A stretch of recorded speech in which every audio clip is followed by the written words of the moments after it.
ATG from Kilmarnock town, got your hustle down. Streams the pool games live, makes our day come alive. Early mornings on your grind, Tesco shift unwind, but you find the time to play, stream the virtual day. OTG tactical genius, every game you bring us with your skill and your flair. We're glad you're always there. Virtual cue in your hand, and it's a sucker scratch. Look at the line. Commentator's eye. Don't say I didn't warn you. OTG tactical genius, every game you bring us with your skill and your flair. We're glad you're always there. Virtual cue in your hand, amazing shots you land. From your home to our screens, living out our pool dreams.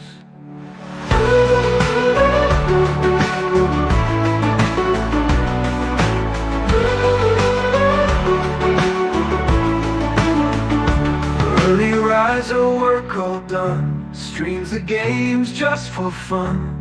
We'll cheer for you every match. TG, you've got the magic touch. OTG tactical genius, every game you bring us with your skill and your flair.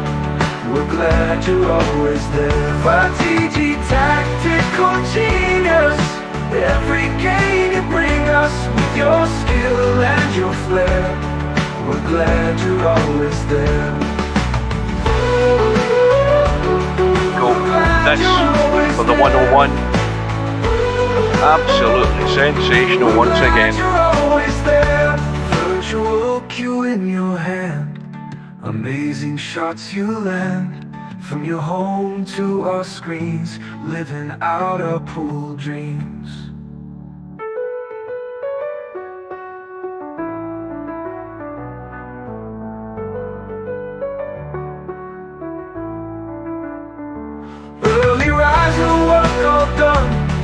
The games just for fun, we'll cheer for you every match. TG, you've got the magic touch. OTG tactical genius, every game you bring us with your skill and your flair.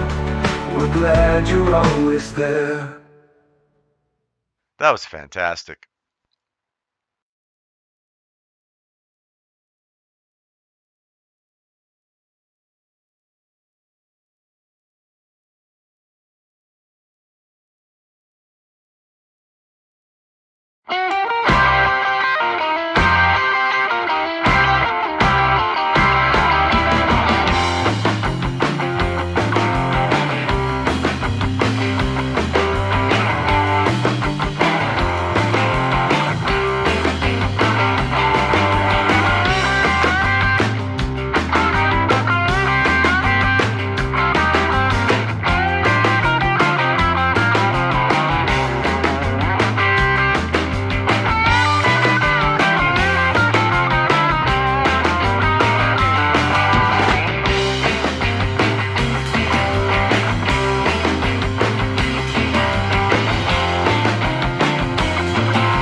VP4TV.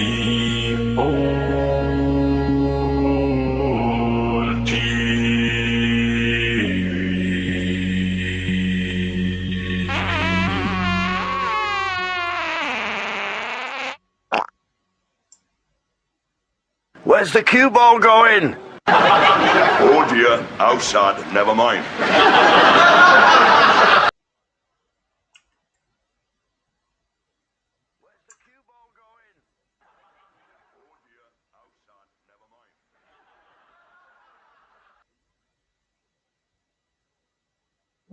Excuse me. Right, good evening everybody. Welcome back to VP4TV.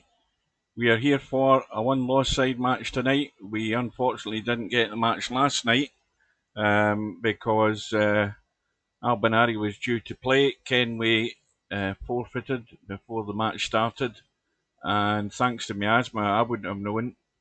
He told me. I then contacted Albinario to tell him to save him the trouble of wasting his time coming in.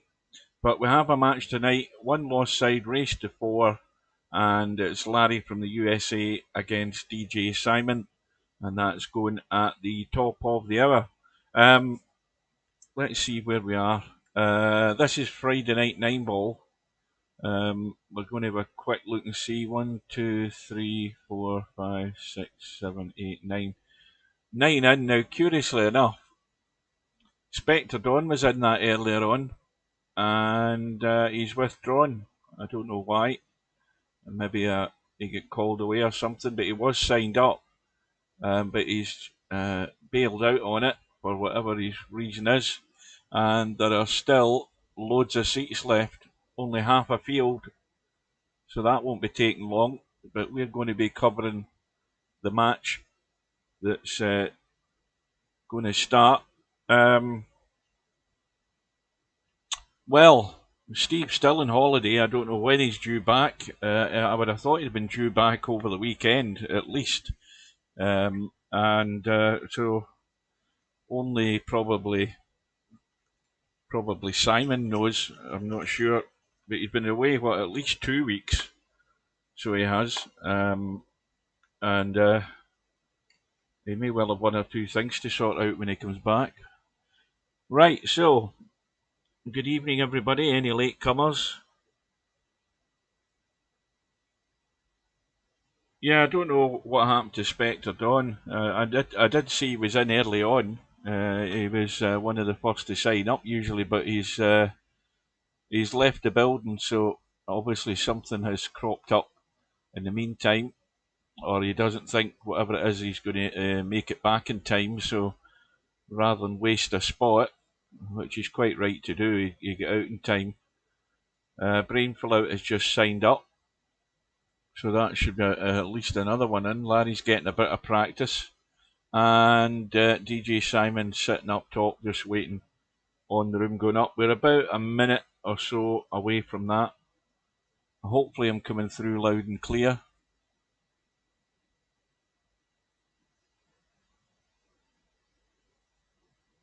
I notice Cobra is in the lobby. He's been in there for quite a while as well. I'm looking to see any other new names I can see. Another one from Vietnam. Dish Designer, never heard of that one. Another one from Vietnam. Stefan signed up tonight because he's there. He's got to be in it.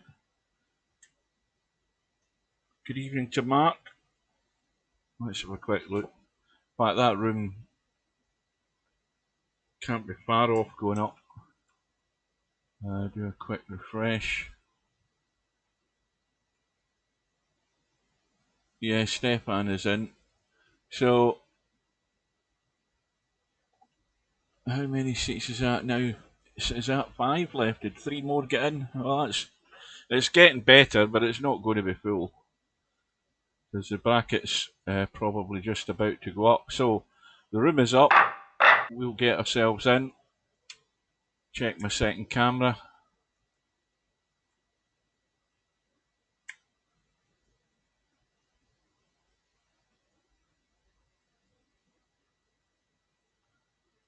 And we wait. And Larry's in.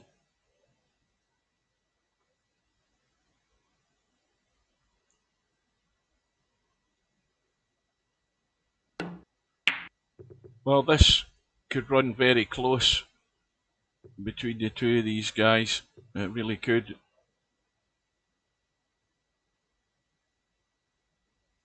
Very close call, I think, for Larry and Simon.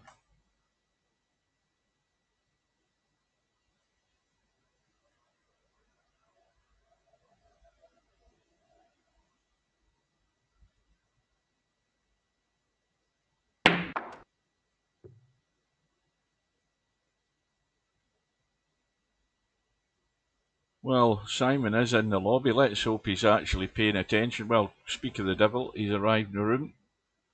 We've got Larry on the right, Simon on the left.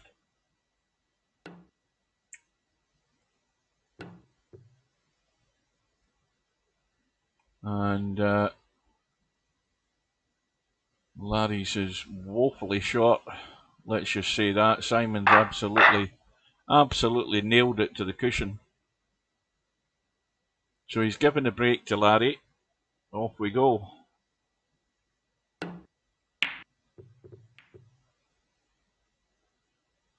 This looks a good pace as well. Very well done.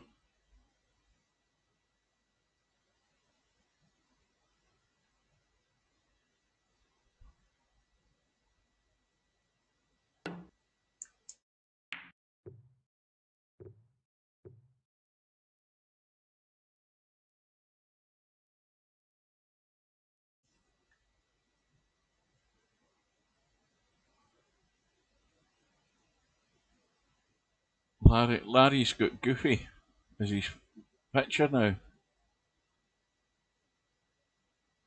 Larry's gone Goofy, that's what it'll be.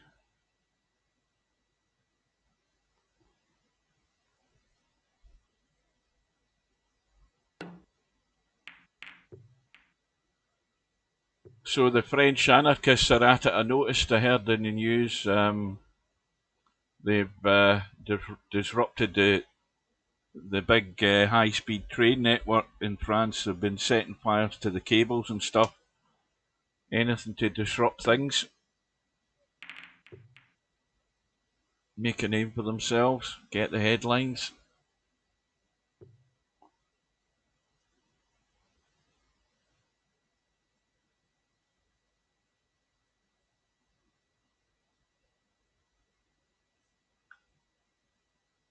Well, that red above the black sticking out as we look, that's the one Larry's shooting.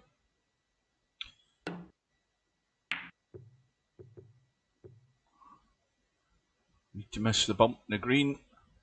Well, he's going to give Simon a shot if he fancies it, but the problem with this red is getting out of there again. Can't hold it there, I don't think. Well, unless he gets into the gap and gets lucky. He might have the pace pretty good though. That's not bad. Cue ball was always going that direction.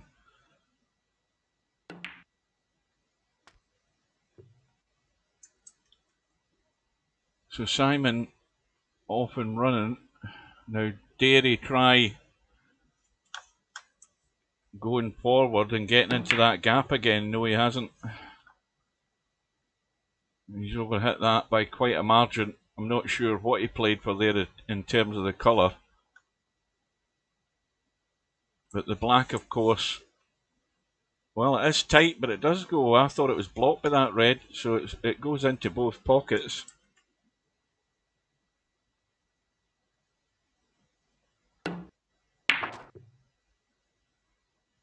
Oh, is that why he got that picture? Ah, right, I see. Aye, Larry's gone Goofy, yeah.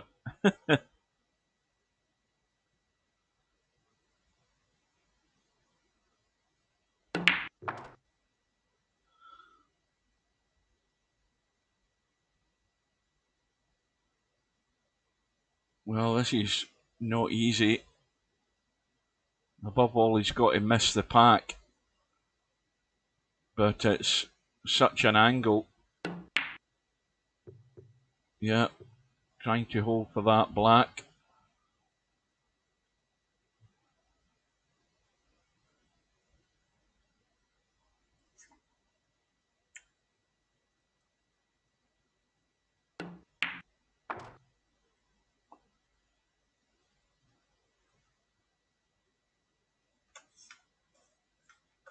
Blue goes past the red.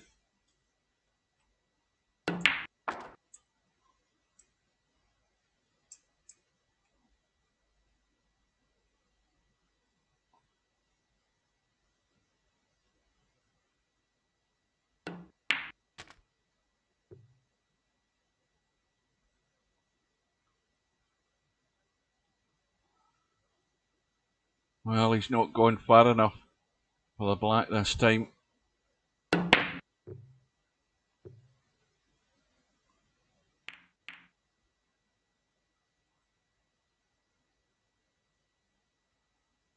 Can Larry see that red at the back? Yes, he can, but he can't see enough of it to pot it. Well, he's going to have to run through with a fair bit of top and hope he gets lucky, he gets on the black here, or dig in and try and get out of there. Well, he's got a dodgy cut in the pink if he fancies it. He's got an easier yellow though, and he'd be extremely unlucky not to come down this pink side of the table and get on one of these two reds. That's a shot. That's far more comfortable. Running through and bringing the cue ball up the table. For some reason he fancies the brown, but I don't know why. The yellow's the ball that has the line that gets you down into that gap. That wasn't the shot to play, Larry, I'm afraid. Because I couldn't see where he could go wrong by potting the yellow, coming forward off the rail and down this side. The worst thing that could have happened, he would have bumped to red and it would have been on that one. But you're looking to get into this gap for those two reds there and then through for the black. So, wrong choice of shot in how I would have done it.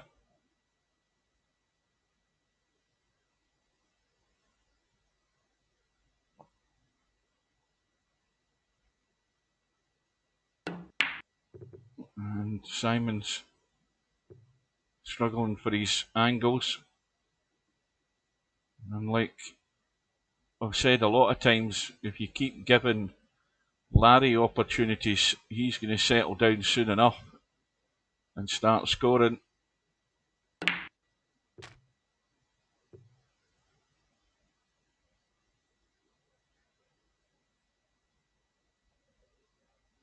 Well, that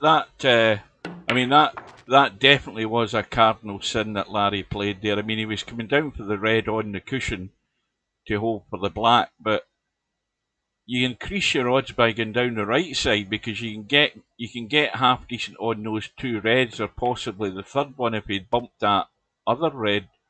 That was the simplest shot because all you're doing is running the yellow in and running forward and coming down the right. The cue ball wants to go right. But straight away, Larry's missed the black off the spot. So this is going to be scrappy at the moment. And not going to be the same higher standard that we had with Matt and Coldest Pillow the other night.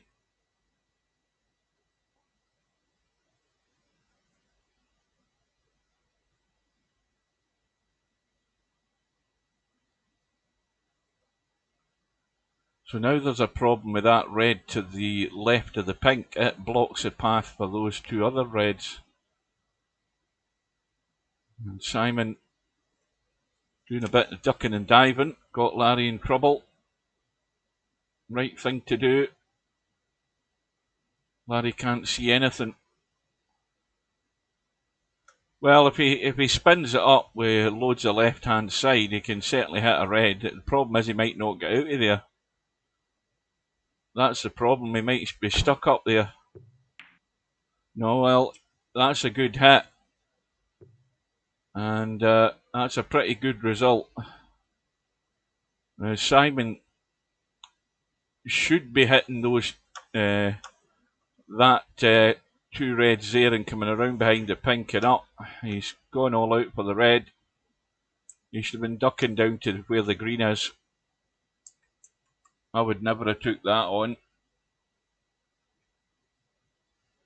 Good evening to Semi-Pro.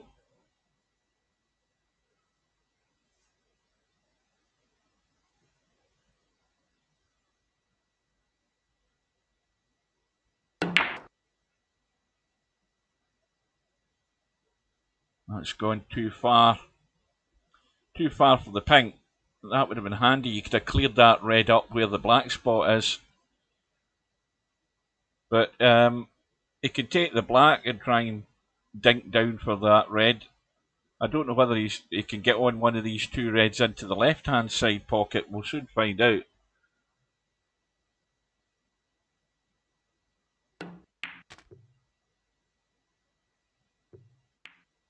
Yeah, see, that needed dropping in dead weight. You dropped it in dead weight and spun it, you'd have dropped down onto that red. And well, Simon's got a shot to nothing again. The one red above the black, around behind the pink. Again, if he pots it, he may well end up with just getting the pink, because he's not going to be good in any other colour, I don't think. But that's a good result. Got Larry in trouble again. Nothing in the score, but with the pink and black sort of available, the black only goes into the one corner pocket. But this is what I was talking about previously as well. I mean, taking that black into the middle, the idea was to get down and get rid of that red that was near the black spot. And then you can carry on from there, because you're trying to build up a score. So it's vital that you get the order of shots right.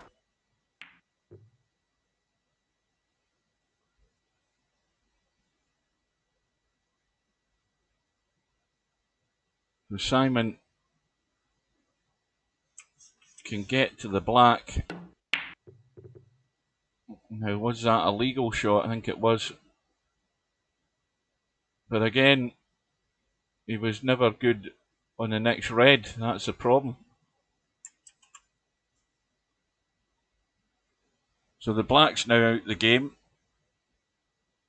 Although the black spot, of course, is now free. Well, that red did go, well, actually in and off the blue. That shows you how tight that was into the side. Now, potting the pink. Well, the pink is on its spot, no bother. Plenty of room there. He might be a bit straight to drop down to the... Yes, he's actually bolt straight. And he's left it short, or shortish. And he's going to run into the pink. Now he has to, obviously knowing that, you have to then make sure you're either skimming through by it, if the angle's good enough to just brush past it and take it in the opposite middle, or take evasive action. And he managed to have the angle to hold it, which is good. Now, if he gets a good line, he might be able to drop the one in the side. He might be playing up to the one in the cushion. And that's what he's doing. And needed that slight angle as well. Now, he only needs to just baby this in. And he's got the pink into the middle. He doesn't need to do any acrobatics. Good evening, good afternoon to Travis. Welcome.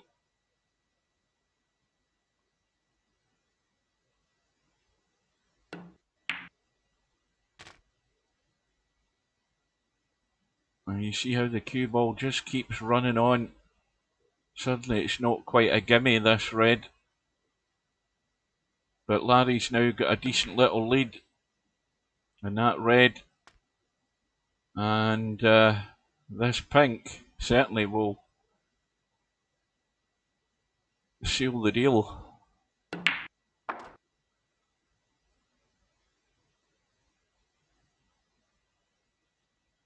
Now, I put on, I don't know whether any of you guys noticed, now this frame's over, I'll just show you, I did the latest news things for a laugh, but the one thing I did check out was what should the next Virtual World Championship be, or what's most likely. And looking at the history of them, cribbage is the one that we have done, but it's 2 years since we've done it. So it would be top priority as far as I can see, unless somebody else can come up with something different. So it's due. It's very much due to get done. We'll see what happens.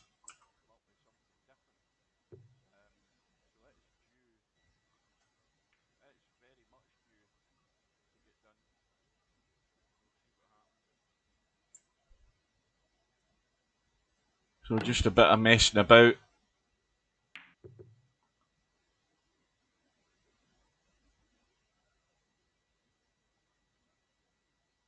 I'll have a quick drink.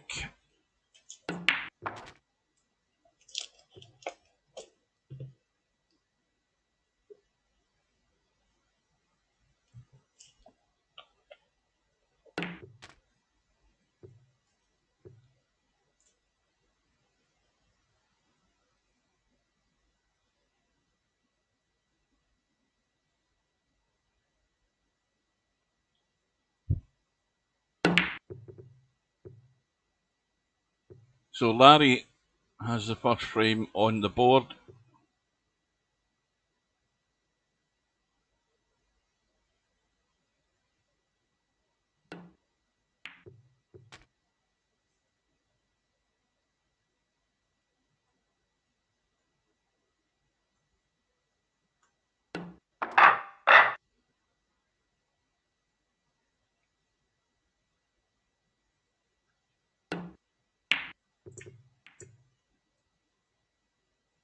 That red sneaking up past the blue.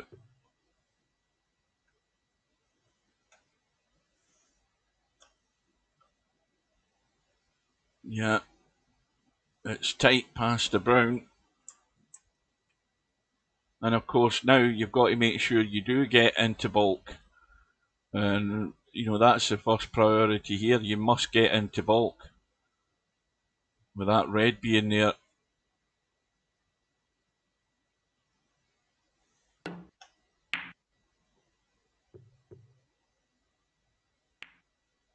Well, Larry's played it. I mean, there was no way it was potting. And he's left it on.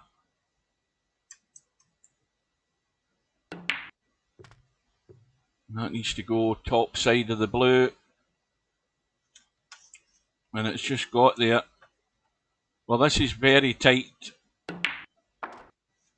It's tight. Oh, you've got on it pretty good. And the black, again, blocked into one pocket as well, but he won't be played for that, obviously. And looking at the pack, the next ball he should be playing for is clearly that one. And if he went too far, he would need to go quite far to even have a shot in that red where the black is. So this should be a draw, a screw shot up to the right. Well, he's trying to get up to the one in the black. Well, that's not a bad effort. He's just a wee bit short.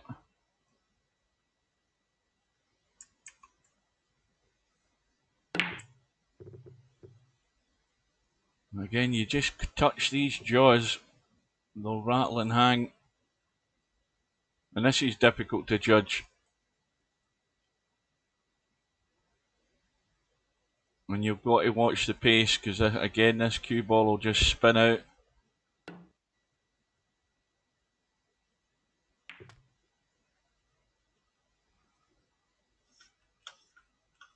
And the Larry's stuck to the cushion, so not a lot to be had here.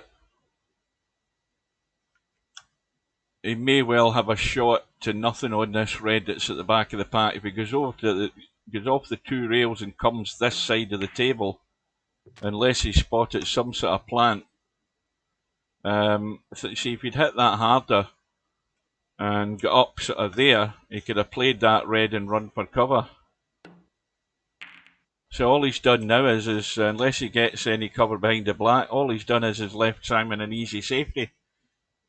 So that's why he should have tried to get that cue ball over to this right side as we look, because that red at the back of the bunch that was loose could have been played as a pot, and with the added bonus of getting down into baulk for safety and possibly a baulk colour. So again, a missed opportunity there for Larry. And Larry's eyes have gone. And what's he left? Not a lot.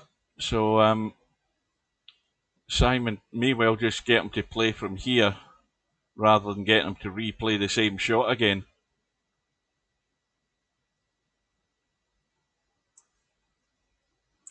Yeah, he's just getting him to play from where the cue ball's finished.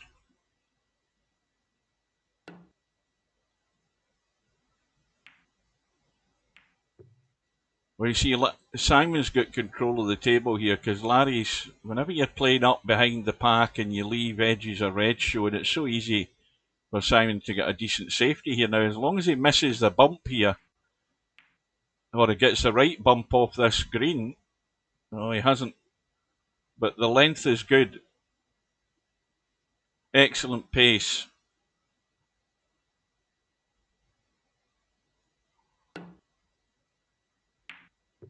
And the red sneaks out. How's Larry's luck with the cue ball? Not a lot. Black's now awkward where it's sitting from this red.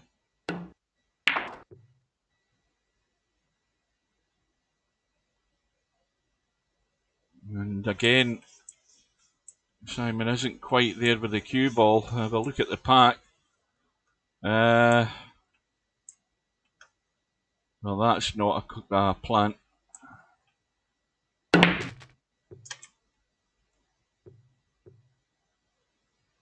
And this is going to be trouble. Now, he can go into the gap of the black and the reds and come up into the back of the pack here, if he wants to do that. But it's a thin edge off the right side there, very thin. You see how these reds sneak out?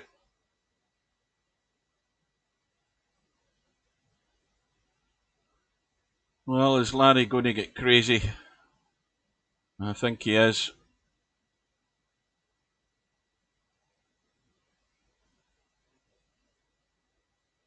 No idea that he's going to be in a colour doing this. None whatsoever.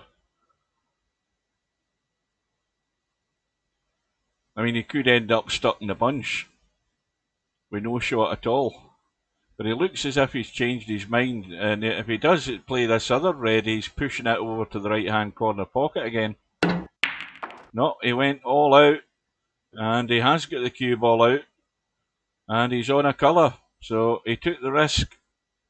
Well, that's what I know about Larry. Whenever you do leave him something that, and even that he shouldn't really be taking on, the 9-ball mind takes over and he's going to go for it.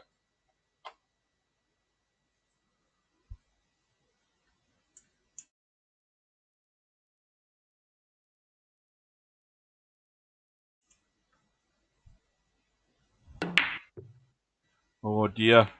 Oh, that's a disaster. Well, an even bigger disaster if he ran off.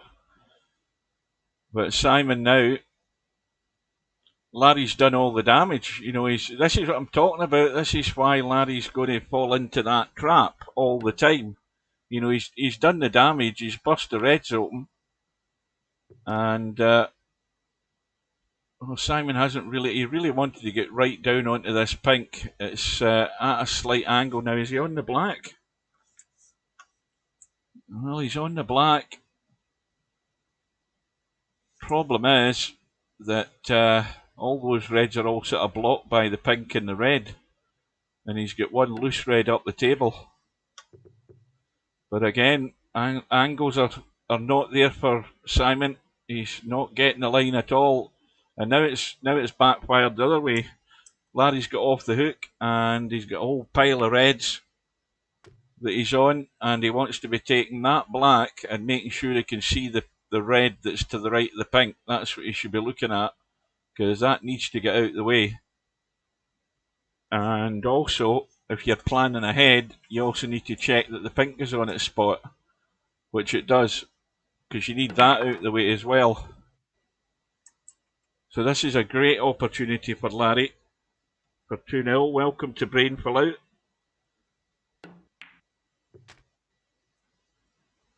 Well, I never saw Simon getting any practice in today. If he was, he would maybe doing it earlier on, but, you know, get a bit of table time, get your eye in, and clearly Simon hasn't done either.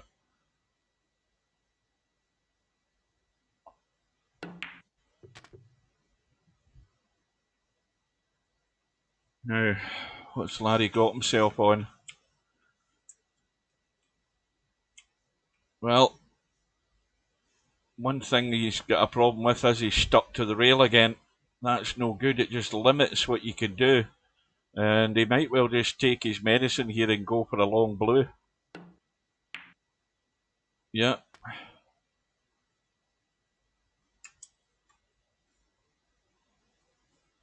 Now this just needs a nice roll in, and the cue ball's opening out is going away from the red, but you've got a fairly straightforward red, and then right through and back up for the blue or the green.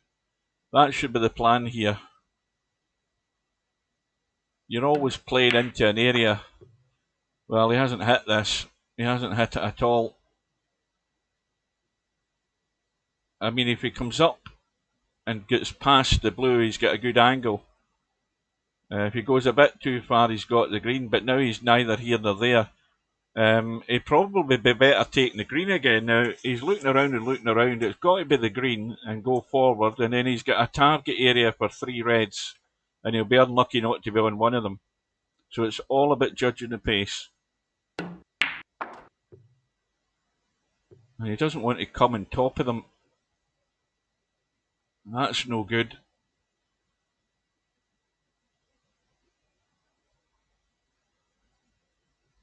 This is another tester. Again, it's awkward because of where the cue ball's headed.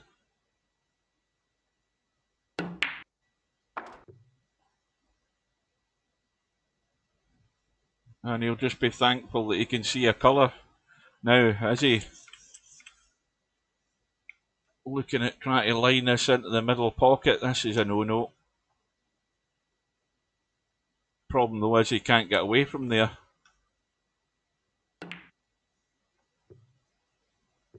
Well, good effort, but any touch in these jaws, it's heading out.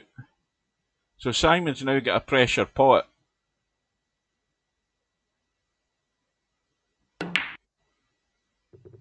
And he ain't finding the lines at all. Missed a whole stack of opportunities already. And now he's in dire straits here. Larry's only got a slender lead, but even if Simon does hit a red, he's going to be extremely lucky that he doesn't leave Larry a shot here.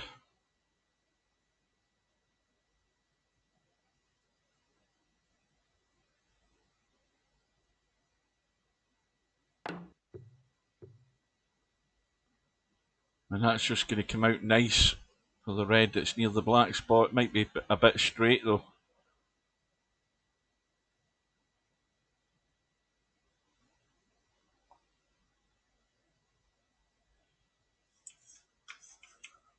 Yeah, it's a bit straight. He's going to have to give this a wrap to get it in and get the cue ball out. The problem is that he's just going to go around the corner. Is he trying to nip it the other way? Maybe he is. No, he didn't get any side on that cue ball. Needed bottom and right hand side to get punched up the table. But he's content to take the long blue. Again, this is just a rollout. The cue ball's going in the right direction for that red into this corner. As long as it opens out more.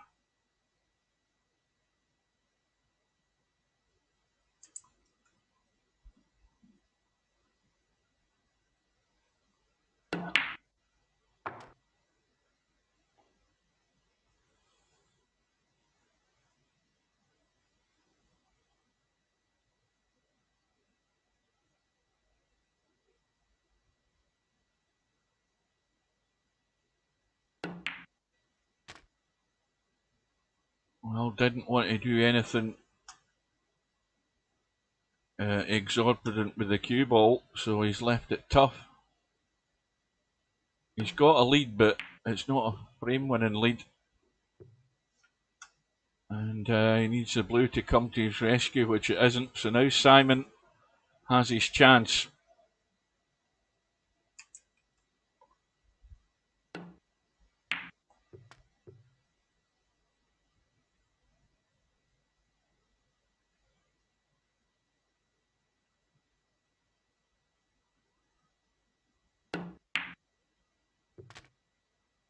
And that's a disaster, I think.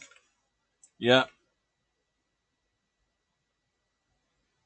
The chance has come and gone. And is it a free ball? It's an even bigger disaster if it is, and it is by the look of it. Yeah. So Larry, 27 in front, this will be 30, so he just needs the green and the red for Simon to be needing a snooker. And it's probably going to be more than that, the way the colours are all sitting, they're all sitting available.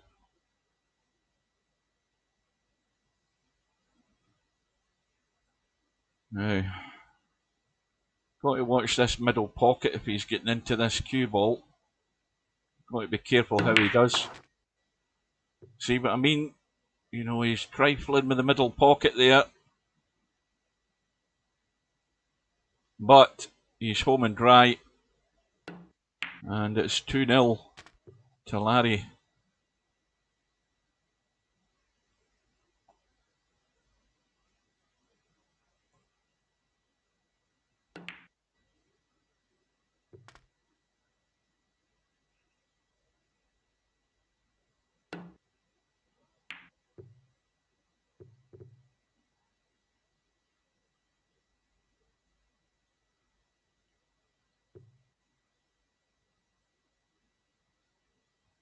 Well, time you woke up, Simon.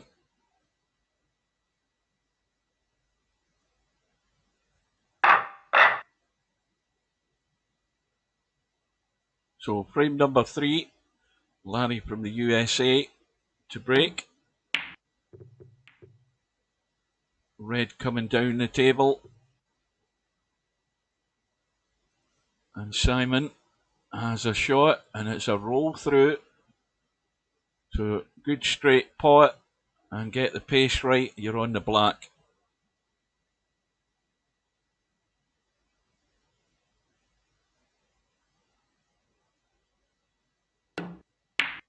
Watch the cue ball, that's heading in. That's a disaster. Touch like a sledgehammer, Simon. A lot gentler than that. That cue ball will roll and roll and roll. It rolls more than you always think it will. And it requires a delicate touch.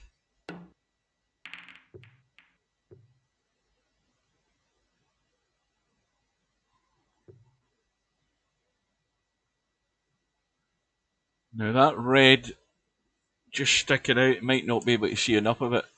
He can see something of it. He might see enough of it to be able to pot it.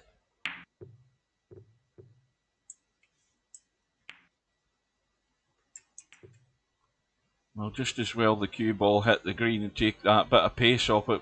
But Larry's got a similar shot here. Second red up from the black, or first red up from the black. The other one's behind the black, or behind the line of the black. But that's a shot.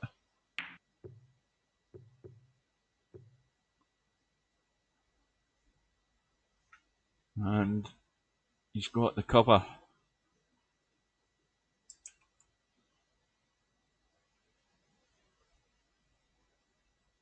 So I think for Simon's sake, he needs to get in first and get a little score to settle him down. Get himself a few pots.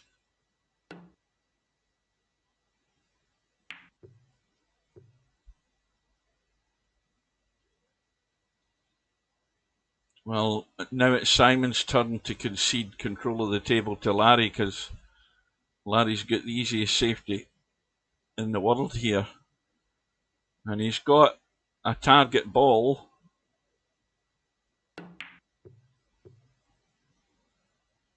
That's just going to run a bit strong.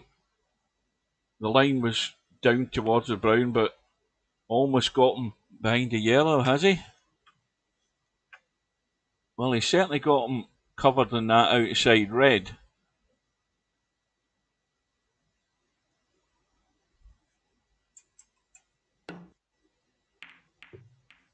And that's just a bit too thin this time, but it's okay for pace. So same again for Larry. Outside red. Shot to nothing. And this time, the way the cue ball's going, he should have a good shot in the green if he's going to go all out for the pot.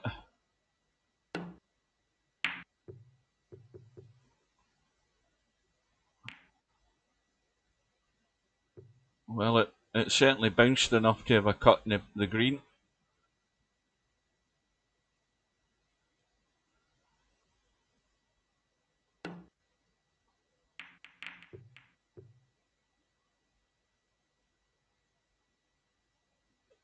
Well, again, I would always, in some respects, come to both players' defences because neither of them. Well, Larry doesn't have any table time in snooker. The only time Larry ever plays snooker is in this event, if he's in it. And Simon, by far, doesn't get any table time either. So you can never expect consistency at this level when they're only seeing the snooker table, once a year.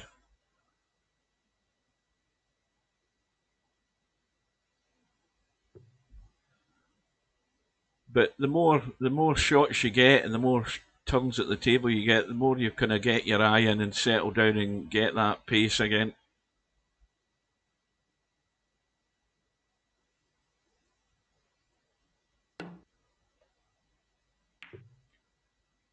Well, that was always going to be dangerous. Now it needs cover from the blue, although and it has done. Let's have a look at how far that's off the cushion. Well, that's a dodgy cut, that red. It's certainly dodgy from like 11 feet away, if you could see it.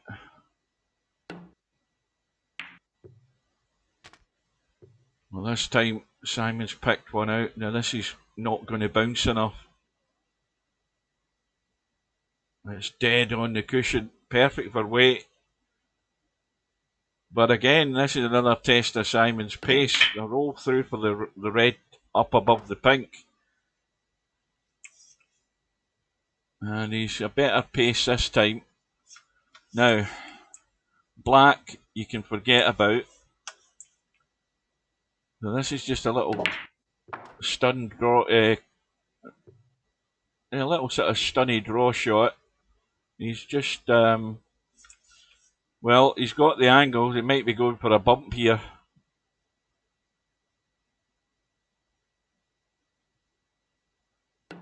No.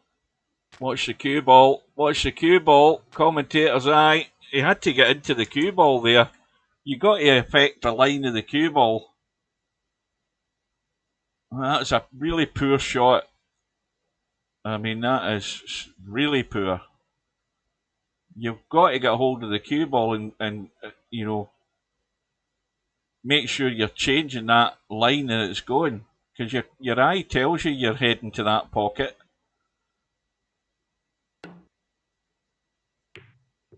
Well, this is going to be tight in the corner. And Larry will be having a go at this.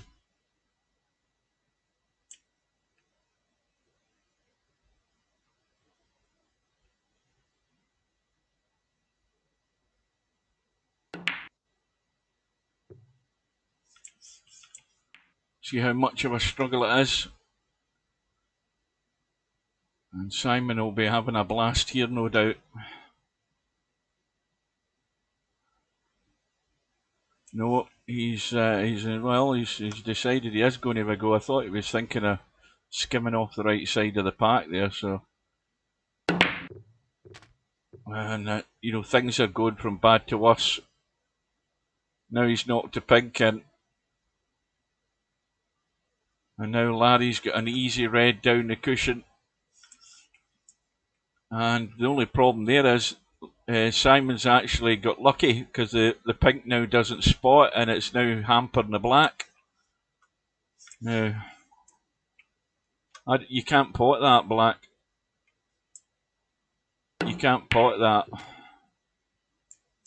So that's now both major colours tied up. Now, of course, there's not an awful lot available.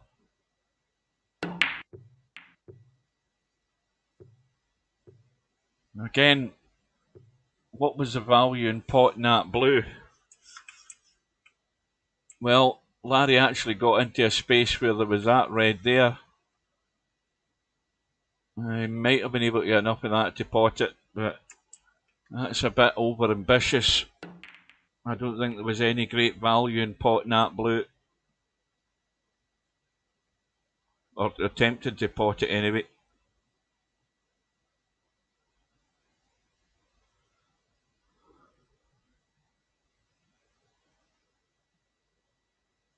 Yeah, looking at that bracket, it may well turn out that you'll end up with Albie.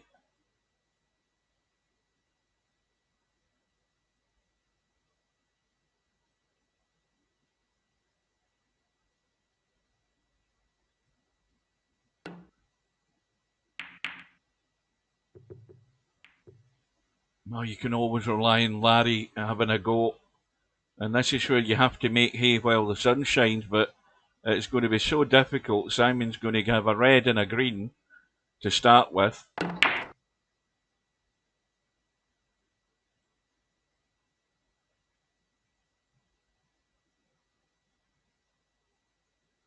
Yeah, you're going to have to be on you're going to have to bring more than one dimension to that match, Coldest Pillow against Albie.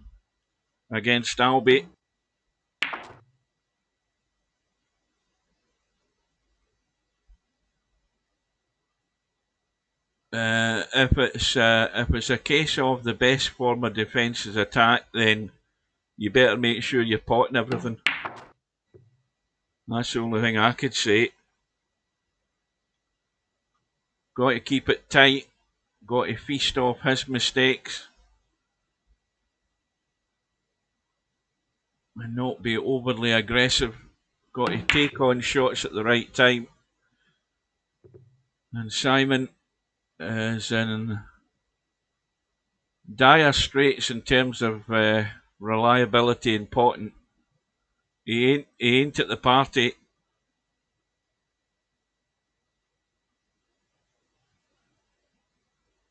But this is ending up an ugly frame already with the pink and black dead. It's going to be just bits and pieces. With Larry with a slight lead at the moment.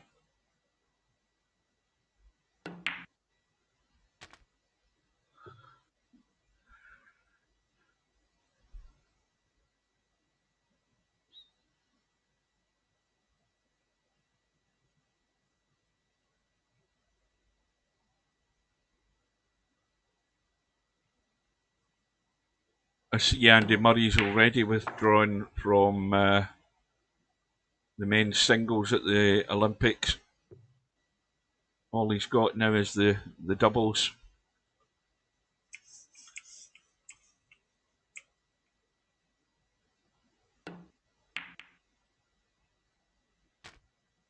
Larry just wants to keep potting balls. I mean, you know, he's going to do everything to stay at the table.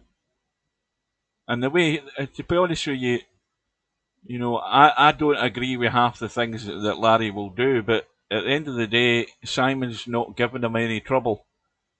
And he might as well have a go. Larry's not getting punished.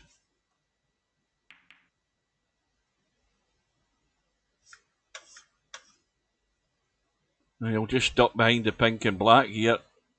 If he can, does he think he can see this red to pot it? Looks tight to me. Yeah, he actually ended up hitting the other red instead. Andy's got away with it. He has got away with it big time.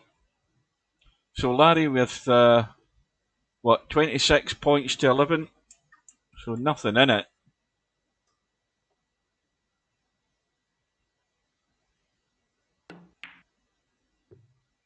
No, I haven't seen the beds at the, what is it, like camp beds?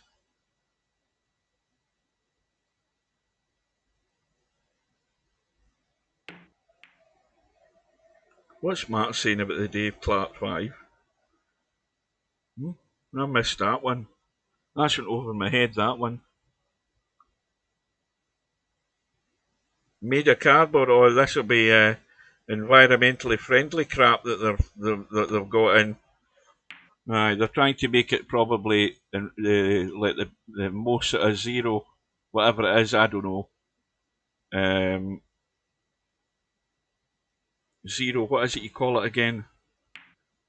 Well, if that was me, I'd go out and buy my own little bed. Sod that. You go to the, imagine that, you've tried all your life and trained and everything, you go to the Olympics, you end up coming back with an injury. And it isn't from what you've been doing in the track. You've got a wrecked back, trying to get asleep.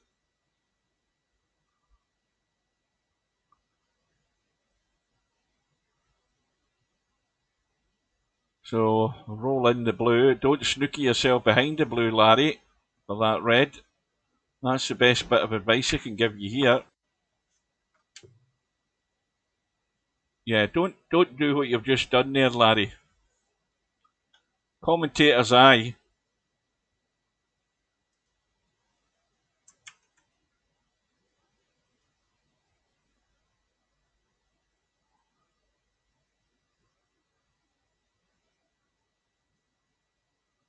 So that back red of those three that's there, I'm sure it goes.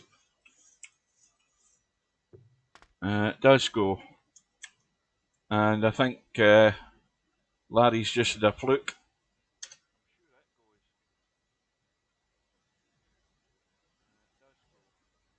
Mind you, what am I doing the replay for? I didn't see what bloody pocket it in anyway.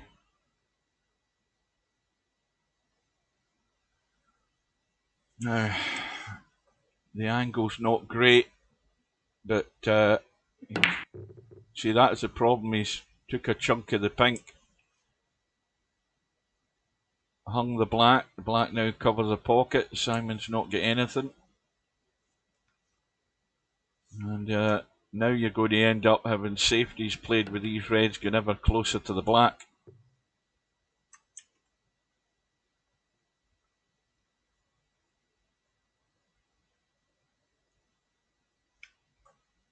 Well, this is now difficult.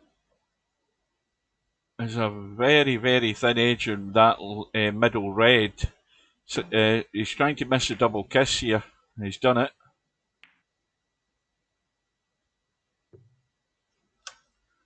Now, obviously, now what you do is you come down behind the brown, yellow, and blue. That's your target because you've got the angle off the red, and it's now just about getting that line and pace right. Now he needs a bump. It's going to just skim past, and the bump's been handy. He's right in behind the green. So Simon's had a little roll of the ball there, but again, this is a fairly easy shot. But Larry hasn't picked a line. I need to go and have a look at this again. Simon will put him back in. I need to have a look and see whether the line is there to get to that. I think Larry was spinning that cue ball up a bit. Let's have a look. Yeah, he doesn't need to do anything. He needs to actually play it. Well, that's going to knock the black in. And again, though, he's got away with it. Now, I wonder if Simon should put him back in again. I think it was me. I'd be putting him back in. He's going all out for the shot. Needs the blue to come to the rescue this time. And that's tight. I don't know that there's enough of that red there. It looks tight to me.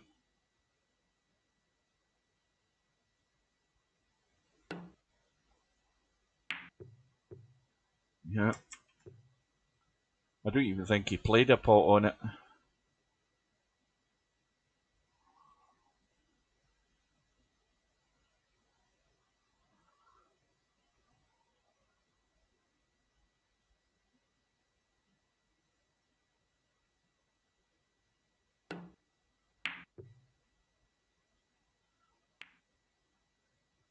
Well, that's no good.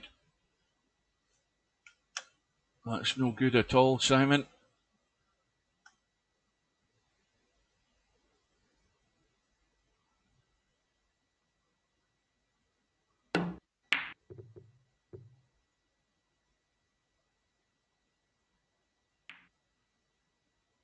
Well, again, this is just a straight roll in.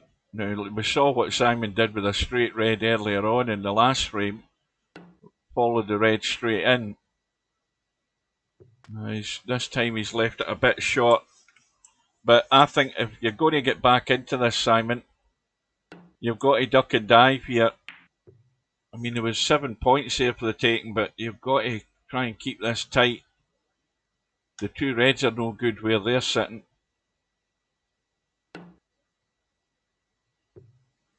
And Larry's missed the hit. And it could be a free ball. And that's a free ball. Now Simon's got the brown into the middle. If he's going to be brave, he's got a long yellow. And he's taking the brown as his free ball. That'll count as one red. But he's got to get this. Oh, that's no, he's playing the snooker. Which, of course, that is a legal shot on a free ball. You can't snooker behind a free ball. So he snookered Larry behind the yellow. And Larry's taking a chunk out of the yellow, so he's going to get another go at that.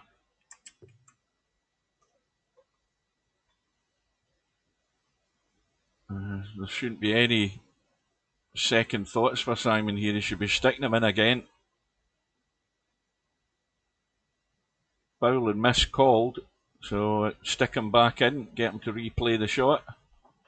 Nothing to think about here. You don't want to try and be a hero with this setup.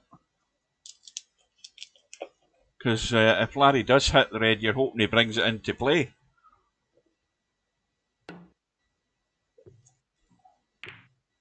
Oh, he's got the double kiss. What a bonus there for Larry.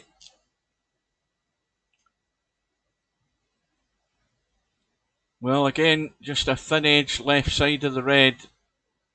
And above all, missed the blue. Just push the red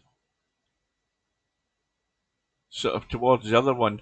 It'll come out off the cushion, but you want to get this as thin as you can. Well, he's going the other way, but it's the same thing. It needs to be very thin, but he's bumped straight into the brown. No, you can't snooker behind the free ball. That's what I said. You can't snooker. The brown was the free ball. Let's not try and make up our own rules here. I know the rules. The brown is a free ball. You can play a snooker behind another ball off the brown, but you can't, because the brown is a free ball, you can't roll in behind the brown. I'm an expert in the snooker rules. So what Simon did do was perfectly legal. You can play the brown as a free ball and snooker the guy behind any other ball in the table. That's perfectly legal. So what Simon did was correct. So why is he wanting a bloody argument then? That's what I said. No, I don't like mini Battenbergs. I don't like Battenberg at all. That's almonds that's in it, isn't it? I don't like the texture of those cakes. I've never liked Battenberg cake. I'd sooner have a, like a one of those, who is it, Mr. Kipling one, the Mr. Kipling cake that they do, the fruit cake, the round fruit cake that they do, the country, whatever it's called. That's a good cake.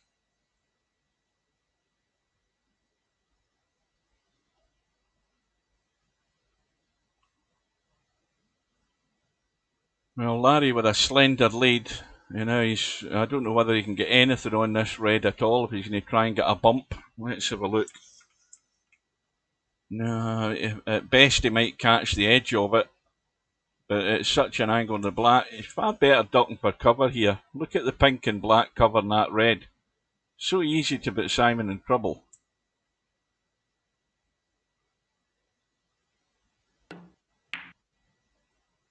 That's the right shot for once, Larry.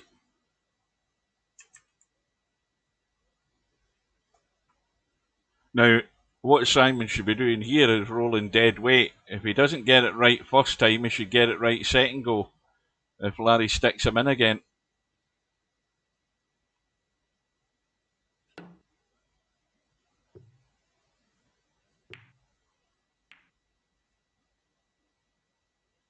Aye, ask him why he's bloody in the stream in the first place.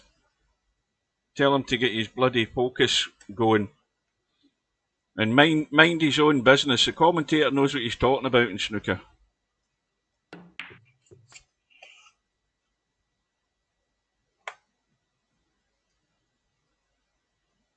I know the deal.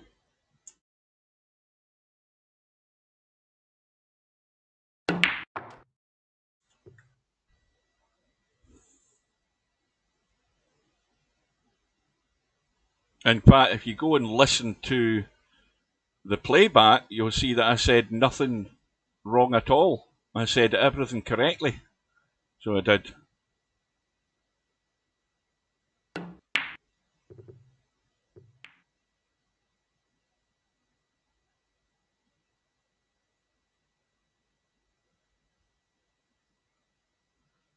And Napnicker chips in me something, and I don't know what the hell he's talking about. What's he talking about? He says, if I can have a killie pie, you can have a Selkirk bannock. Just to change the subject. Oh dear. Oh, angel cake, yes, yeah, I wouldn't say no to that.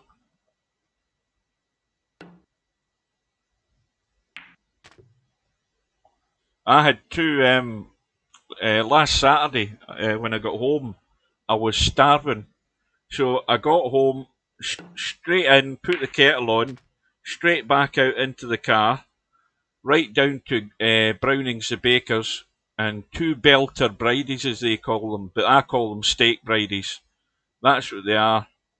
Two of them and a big cup of lentil soup with salt and pepper on the top. Straight into the car, back up the road, scoffed a lot, lovely. My gut was growling when I got home last Saturday morning, and I thought, right, that's what I'm going to do. I'm going to take care of business here. Straight out, straight down the road, 5 minutes back up. Two belter bridies sitting in the plate. Absolutely scorching hot they were as well. I had to wait till they cooled down. Well, 22 points left in the table. And Larry on the brink of 3-0 here. Simon's going to have to win this safety battle.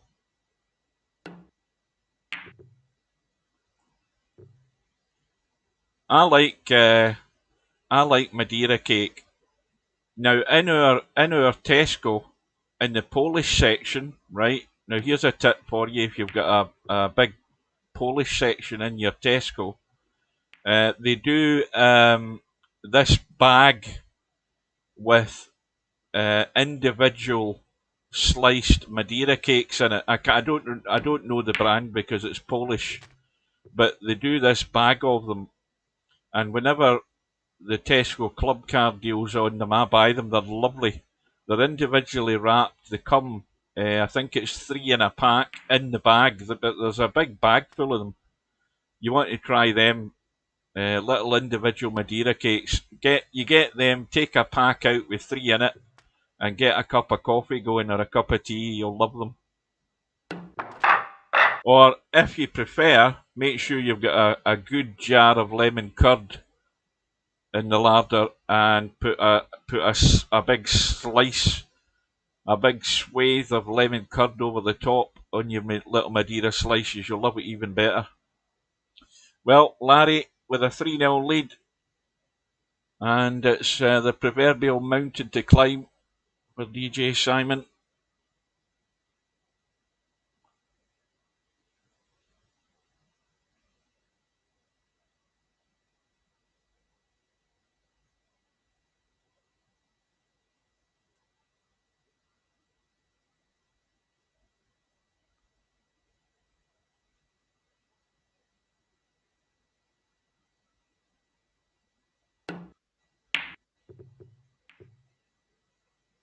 Watch this red.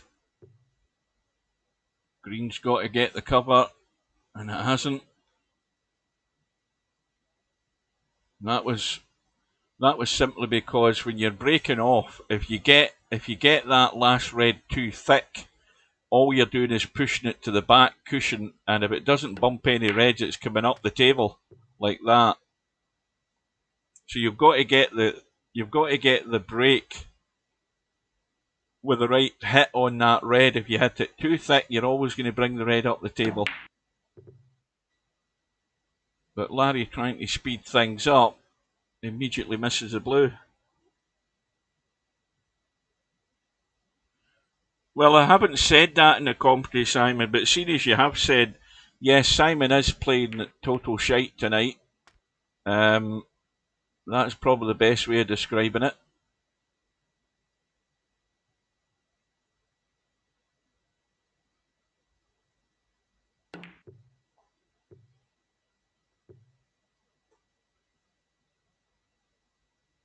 See, the thing is that, folk that listen to the stream, they're either listening to me gushing about how well they're playing, or it backfires on them, like what it has for Simon tonight, because he can't pot a bloody ball.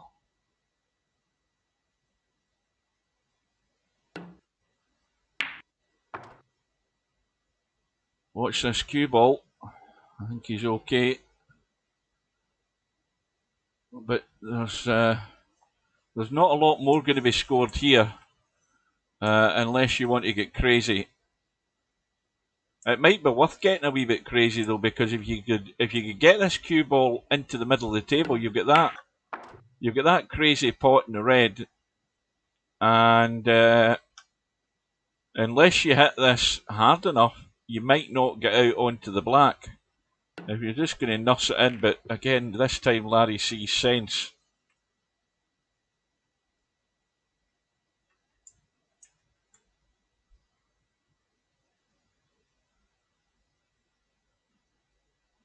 Well, he played better in that match.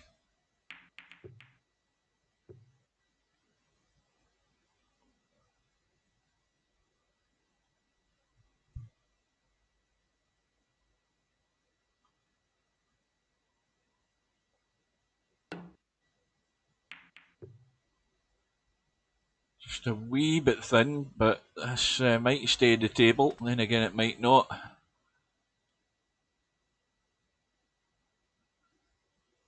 So now you've got the brown and yellow married together. So that's your target area.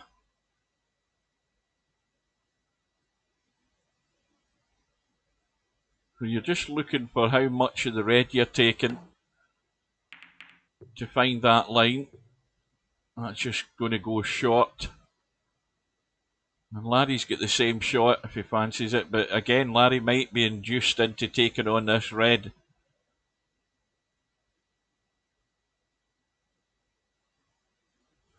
He doesn't need a lot of encouragement, Larry. You just need to dangle the bait.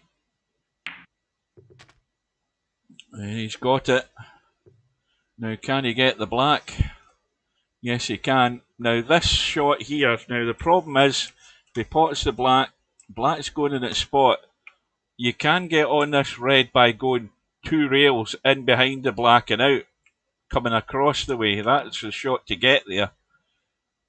See, Larry's played the right shot, but he just hasn't hit it. You see, this is why, you know, any half decent snooker player knows that you hit that rail and you hit it hard enough to pot the red. You come this way, the cue ball's coming that way. You're looking for the gap. If you go too far, you're on that one. And Larry's missed a chance again. Snooker players see those shots no problem. You've got to be brave when there's at least 2 balls you can play for there, Larry.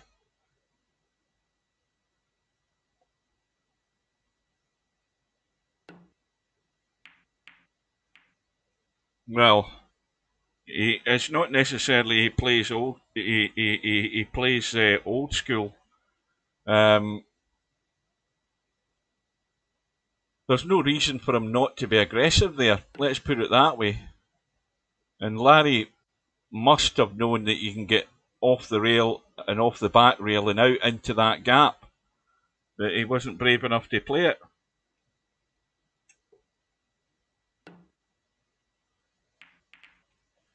Well, Simon has just again conceded the table here, but the problem is we've got the red in bulk. And we're going to get tip-tapping here. The problem for Simon is that he couldn't see the red in bulk, or else he would have played off it. But so, unless somebody has the opportunity, we're going to be mucking about up this end of the table for a little while. And Larry's going to have to run into them, I think, because I think he's snookered. I think that's a pretty good shot. Yeah, that's not bad.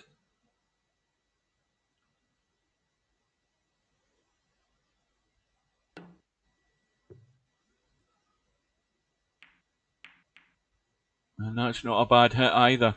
This time Simon can play the red. Now he's just got to hit this at a dead weight to double it and hope he misses the brown and yellow when he doubles it. Like that. And he's played that well. He's left Larry another teaser. Simon's got a teaser, I should say, not Larry. I saw something in the news, and I heard there was talk of a video of it, but I haven't looked into it. That will cause riots if it hasn't already.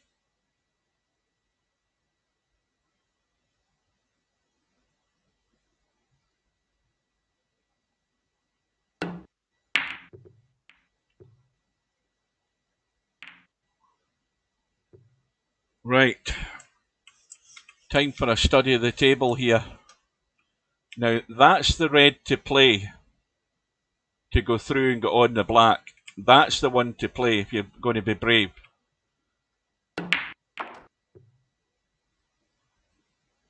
That's the one to play if you just want to pot a red. But that was the one there to play and force the cue ball through for it to come over there for a shot in the black. Now, how's that red sitting? Well, the red's sitting on the black spot.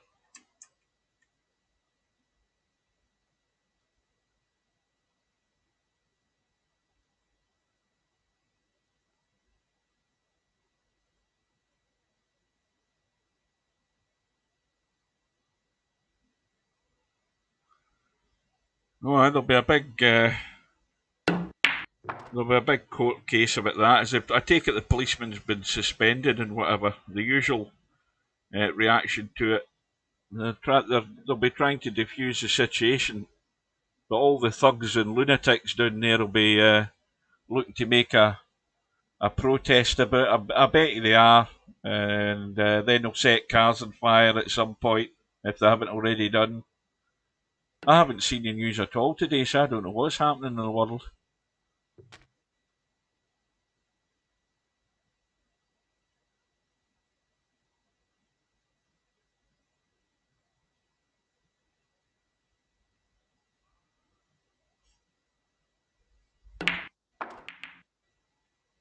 Well, Larry's had a little bump there and it's worked out nice. So with the shot here, if you've got the angle, is to run into the red by the black, and he hasn't. He's the wrong side of the red. But He can roll this red into the middle, run forward, and get on the black. The black will go on the brown spot though. So it will. So then he's going to be struggling. That red sitting right on top of the black spot. You can't even see the damn thing.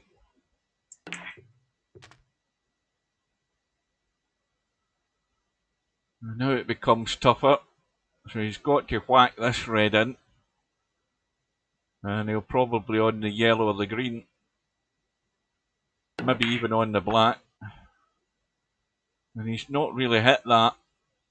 But the red doesn't go either past the brown, so. But he's got loads of options. But again, he's not played a great shot. He's sort of left himself in no man's land with a dodgy cut again.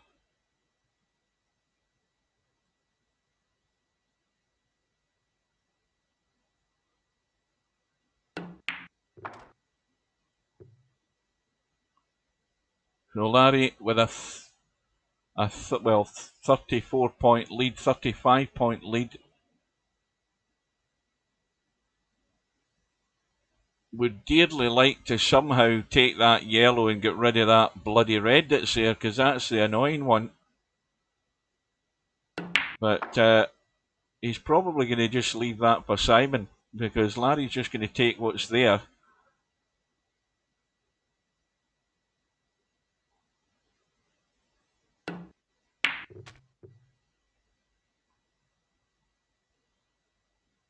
Well, if he's going to get onto that red that's on the cushion, he doesn't need to do a lot. But the shot to play would be the yellow in this case, not the black. Unless he's going to get around the corner. Well, that's going to finish in the cushion. Well, shot to play would be the safety off the red. Try and drop behind the brown. Oh no, he's finished on that red and behind the pink. I didn't even know that went. I thought they were stuck together, so that's a bonus. And Larry, almost home and dry. Biggest break of the match because there's been no other breaks. And I think it'd be safe to say that Simon ain't coming back from this. 59 in the table at the moment.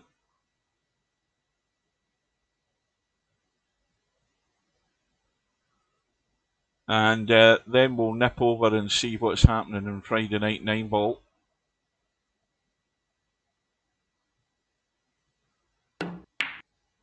And as I said earlier, Spectre Don was signed up. He was signed up when there was only 2 players in tonight's tournament, but checking it later on, he withdrew. Hopefully everything's okay. It's nothing major. But he decided to bail out for whatever his reason was. So, 49 break from Larry. Now Simon straight away has an opportunity to get a snooker here. He's not looking at the red next to the brown. But I think I would have, seeing as the fact that he's left himself miles away from a colour, I would have played that red that's at the brown there and tried to drop the cue ball in behind the brown for the first snooker and left those balls on the table. So he's not gone about this the right way for a start. And that's it all over.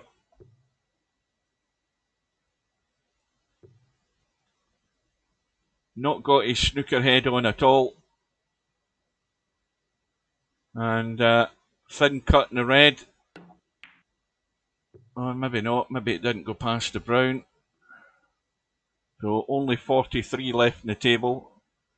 43 is going to be difficult with the black being in the brown spot anyway. But the rule here is that you keep the last red in the table. You've got the green, yellow and black sitting good if you're going to try and get a few snookers. He's going to end up getting a snooker. Unfortunately, it's for himself.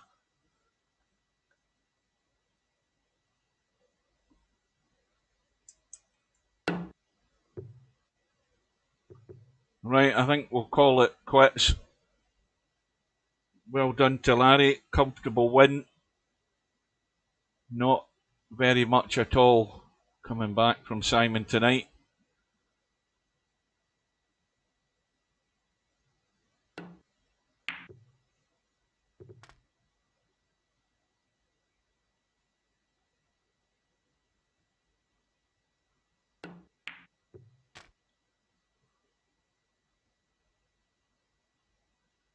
What's happening is you didn't put any practice in. And as I say, you don't get to play a lot. That you can't expect to come to the table and start, sprinting. That ain't going to happen.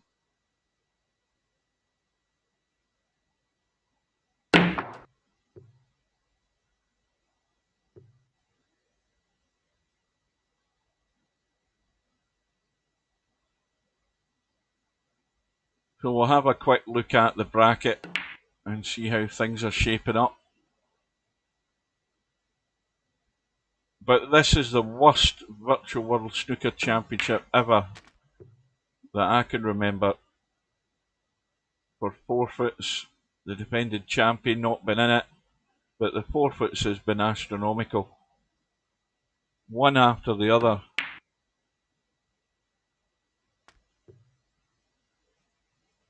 So a good, comfortable win for Larry.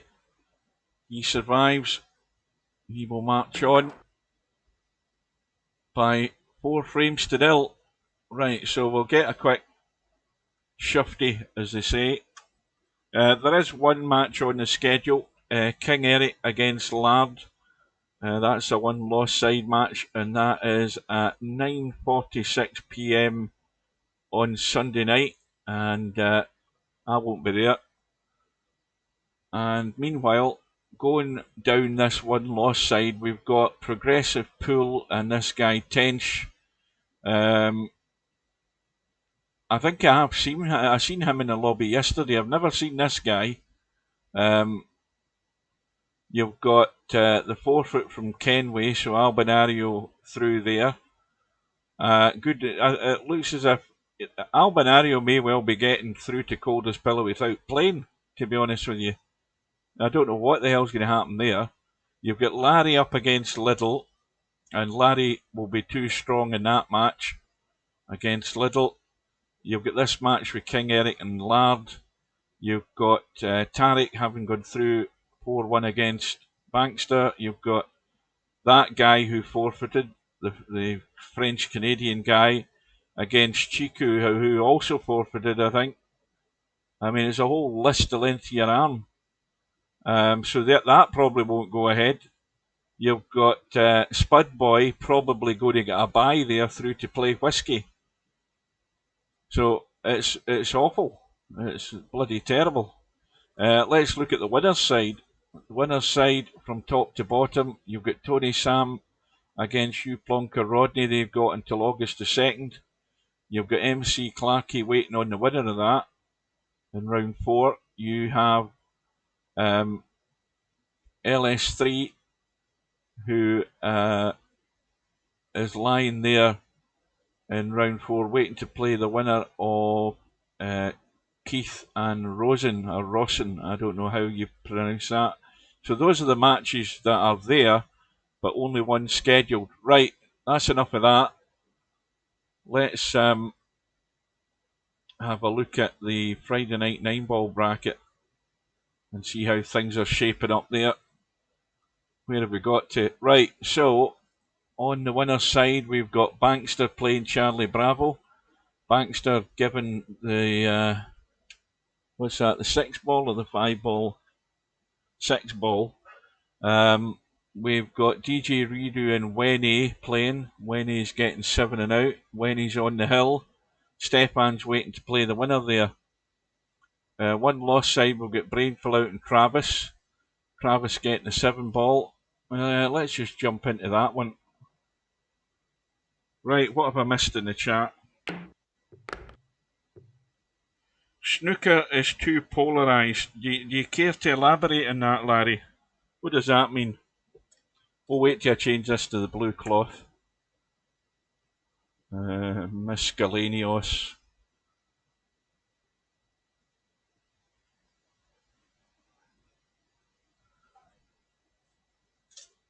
It's polarised like sunglasses.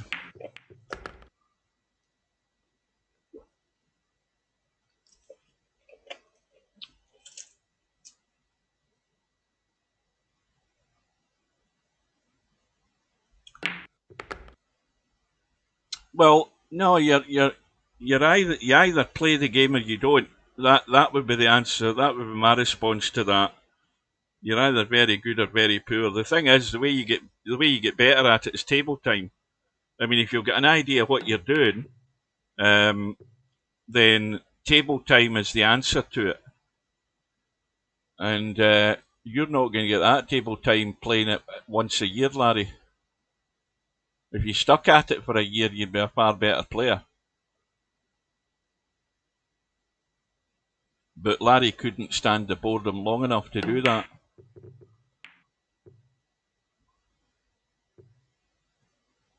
The balls are too small.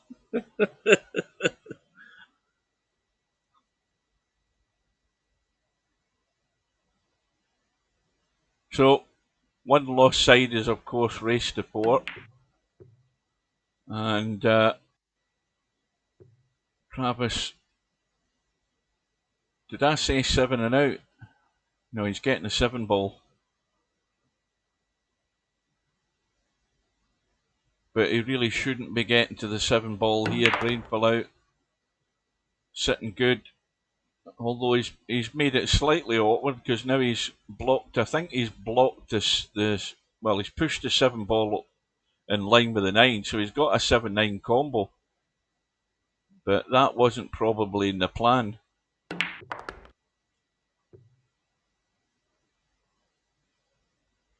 And he's got to go forward here, I think, to open this cue ball out.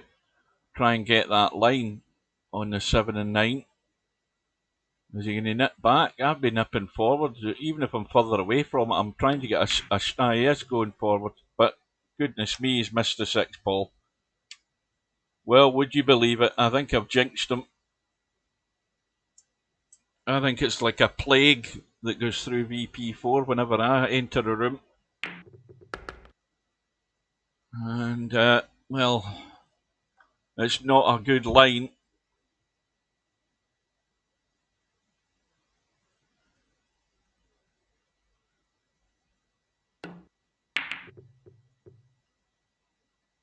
And that was Travis's chance. Brainful out won't, or he shouldn't be mucking about this time.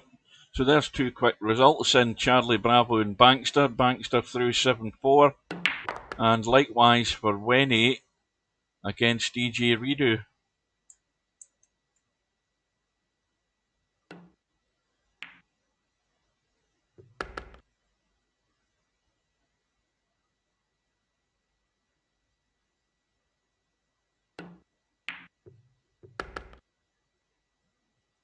So Brainful out into the lead again.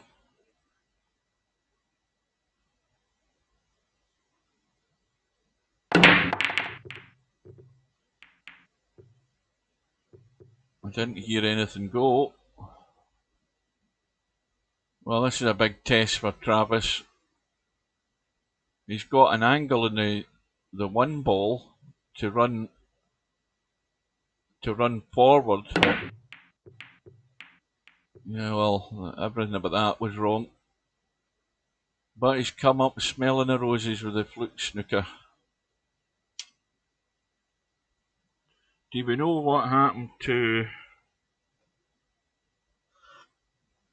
Spectre? No, we don't. No, I was saying that, Larry. I noticed he was signed up. He's one of the earliest to sign up. When I checked it earlier this afternoon, there was 2 signed up. He was one of them. And then when I checked it much later on, just before the snooker started, he'd disappeared. Plus, he'd obviously left the lobby. So maybe a little emergency of some description.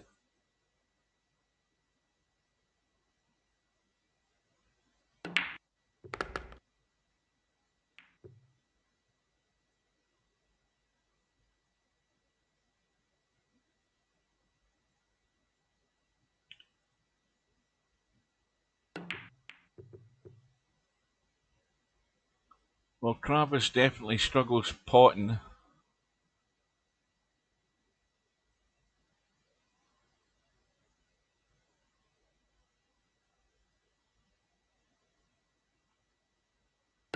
I don't know why he couldn't have just rolled that 2 in and played the 3-9 combo.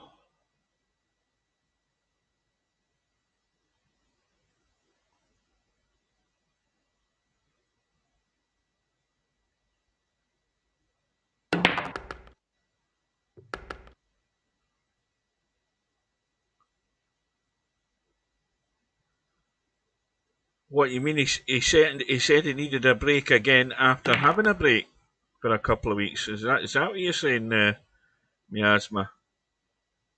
He said that earlier on. He needed another break.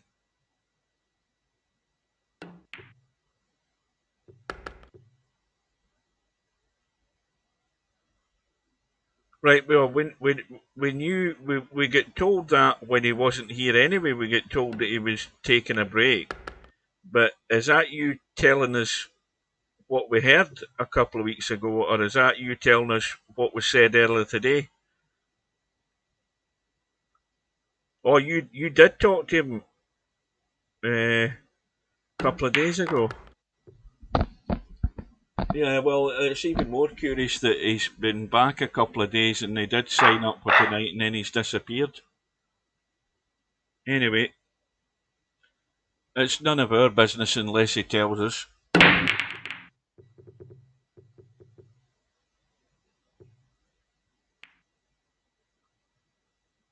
So we're 2 apiece in this one Loss Sie match.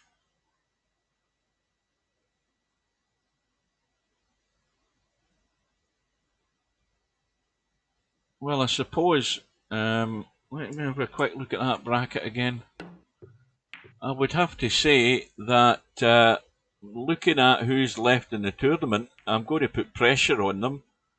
I would say Stefan and Bankster are both the favourites to win this.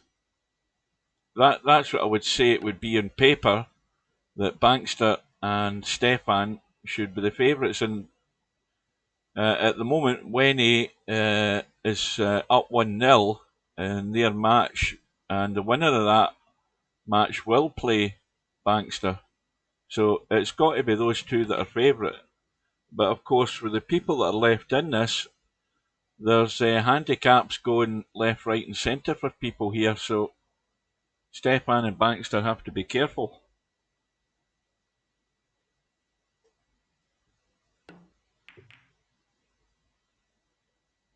By the way, do you pronounce it Henry or Henry?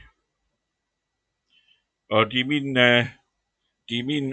Henri? That's Henri. That's the French one. Or, as they would say in London, Henry. All right, Henry.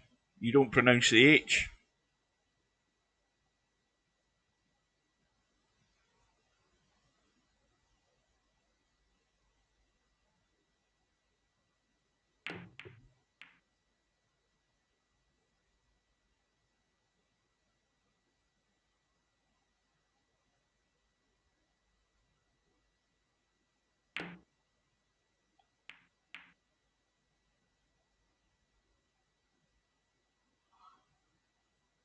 Well, ball in hand for Travis if he's paying attention.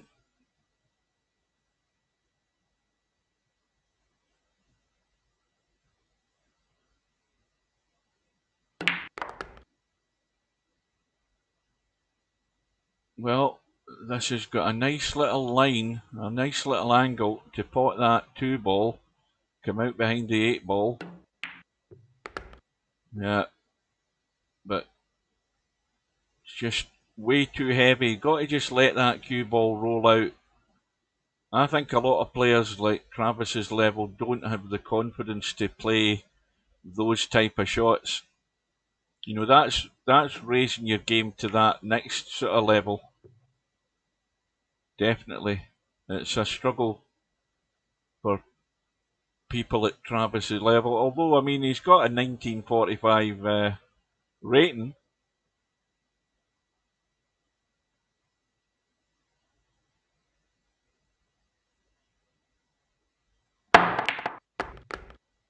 Well, that was weird. Do you see that? Watch that in the replay. You see how that sort of juddered there, and then it caught up with itself. That was weird. A wee weird little glitch there.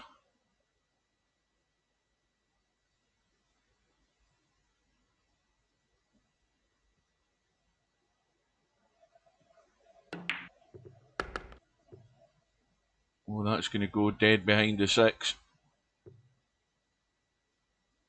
And it's one of them. It's one of them easy pots that Steve talks about. Oh, it is easy. That was well played. Well, watch that side pocket, Travis. And he's digging down. But this, to get into the lead, he's overdone it by the country mile.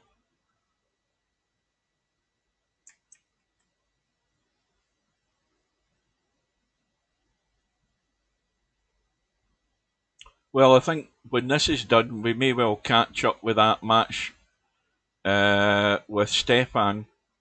And was it Wenny, did I say? Can't remember who he's playing now.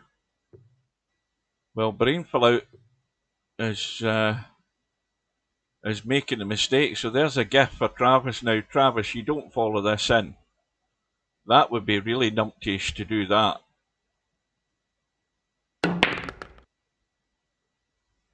So Travis now 1 away after that gift from Brain Fallout.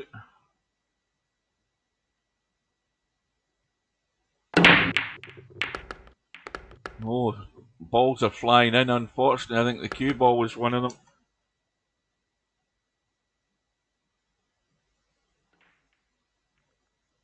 Yeah, right into that left side pocket. So ball in hand, Brain Fallout. 2 ball goes into both side pockets.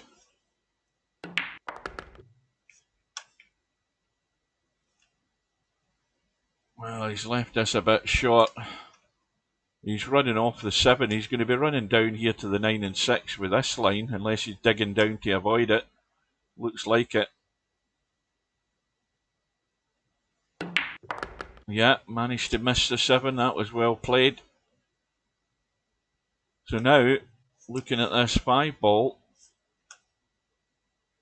you can go forward, maybe check the cue ball just to come up and stop about there and leave the cut in the 6. Something like, you can go as far as that. To be honest with you, get loads of room to get in that 6. Now you see he hasn't controlled the cue ball, because if you control the cue ball, you can bring it up to this line, be hitting it right. There's another result through it. DJ Redo has gone through. Christ almighty, forfeits are like a plague as well. There you go, there another one.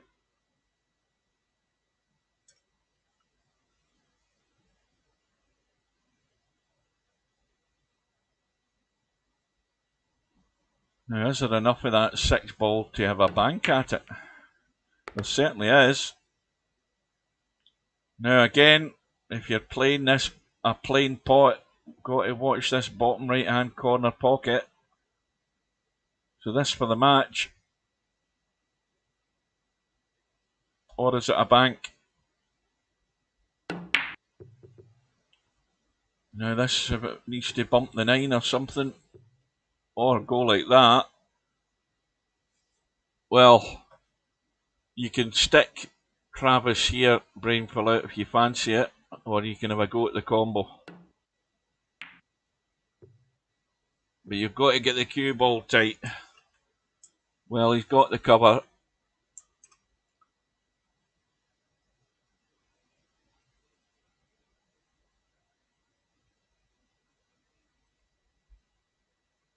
So I'd imagine that, assuming that, Christ almighty, I've forgotten who the hell's playing again. I know Wenny's one of them.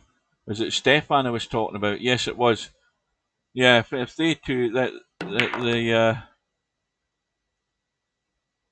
that's a hot seat match. So it is. or it will be in a minute or two.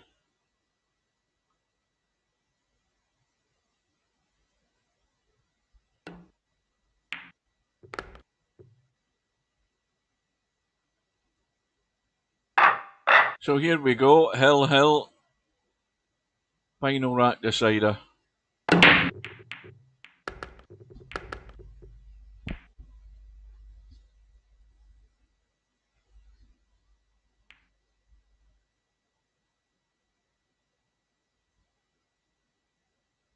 Now, is that 1-9 a combo? Is that 1-9 a combo? Let's have a look at the line of the 9. That looks a pretty good line. I'd be giving this a smack. I'd be playing this as...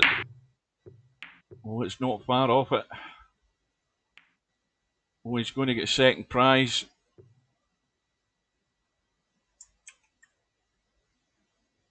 Yeah, it looked pretty close.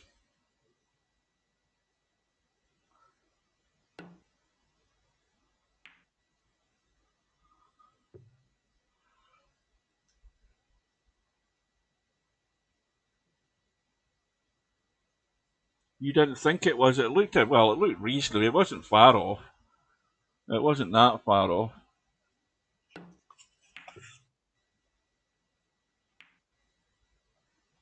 Put it this way, it looked a close enough line that I wouldn't have thought twice about it. I would have given it a smack.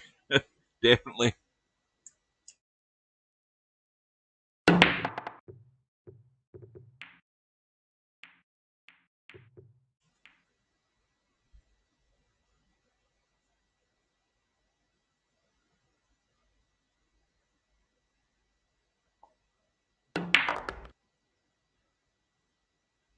Well, Brainful Out now must take this opportunity. Cannot be making a mistake at the wrong time in this rack.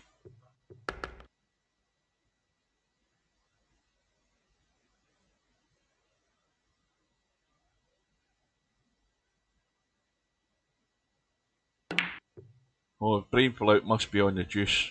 He definitely must be. Yeah.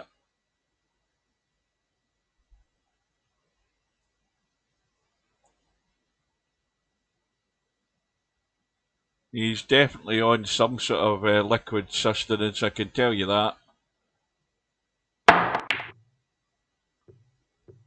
This is keeping straight. So, Brainful Out with a second go at trying to put this match to bed. Nice angle here to let the cue ball just run around the corner down for the 6. Oh, he's going to scratch. Oh dear, what a disaster that was. Touched like a sledgehammer. Everything about that was far too heavy. And the end result. So, a gift for Travis to pinch this match. Just a straight roll in the 7. Well, I mean, suddenly that 9 ball doubles in size, doesn't it? This is tighter than it looks to him. Yeah. Oh, it's gone in off the 9. Well, Brainful Out, I think you need to sober up. But anyway, Travis is through. Let's have a catch up with that other match.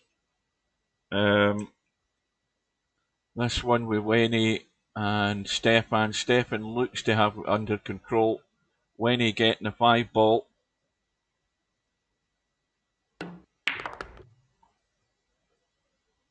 And a 1680 rated player, so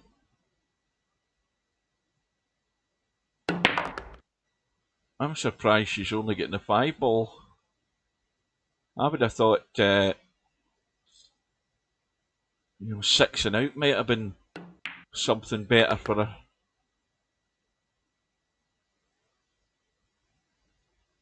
It's a bit. I mean, okay, the 5 ball's the earliest ball you can get, isn't it? But I would have thought maybe 6 and out would have been a bit fairer to her.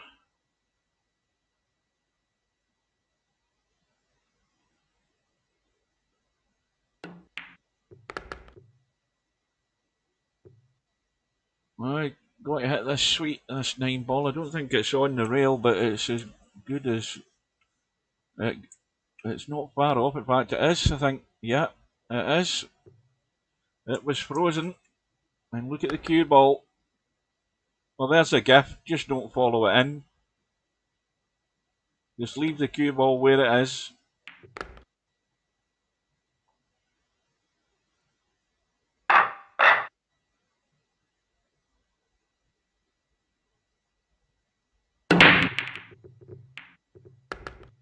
Well, 3 ball into the left side. 1 ball into the right side. And yeah, when he's clearly one of these players that plays for fun, let's just be diplomatic and say that.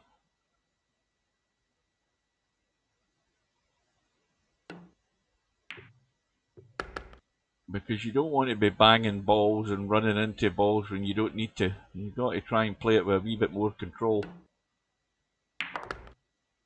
Now, how about this for a 5-9 combo? You can go to the rail with a 5 and you'll knock that 9 ball in every day of the week. You've got to just get it right. And don't bang it, but bang it as you did. took the words out of my mouth before I got there. Quick smack on the 5-9.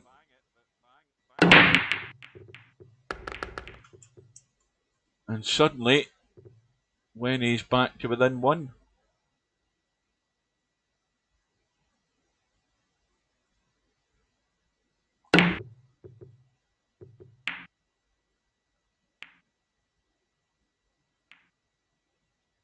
Well, Stefan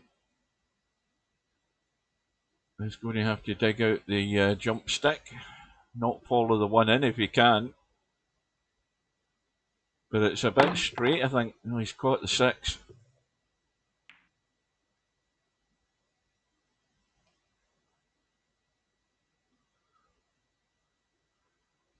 So, do you guys agree with me with what I said earlier on? And I'll show you now.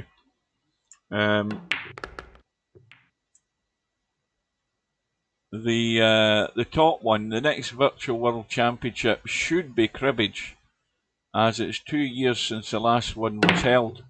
I checked it on the year thing. You know, you type in the year and then you look at the events. And cribbage is the oldest one that I could see that we haven't played. I think the next one would have been, what would the next one have been? Straight pool. No, not straight pool, now I've forgotten what it was.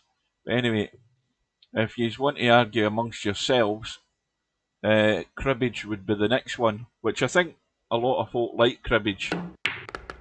So they do it. So that would be my suggestion. Obviously, my suggestion is just what it is. Just pointing out that it's 2 years since we had the cribbage. And of course, August is the 12th anniversary of VP4. Is it the VP4 online though, I think? The offline was out first. Or it was the other way around, wasn't it? Aye.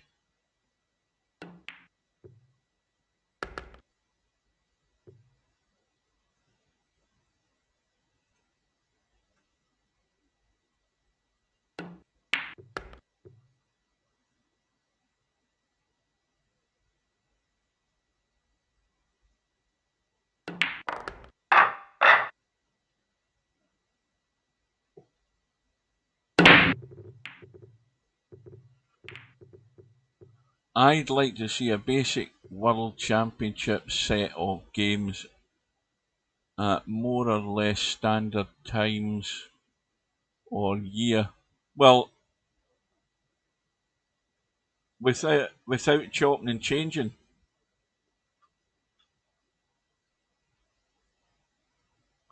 You know, if it was going to be a standard set of games, that would be fairly easy. If you were just going to hold the same ones each year at the same time year, first of all, the snooker has to be in April. That's where they've got it wrong this year.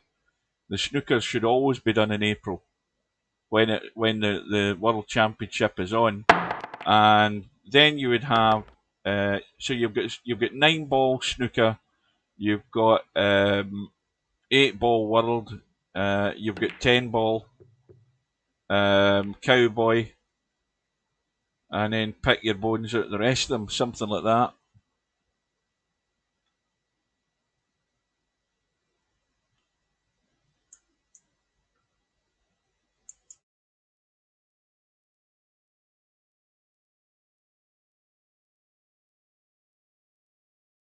Don't forget we had a go at doing Honolulu, and that never happened.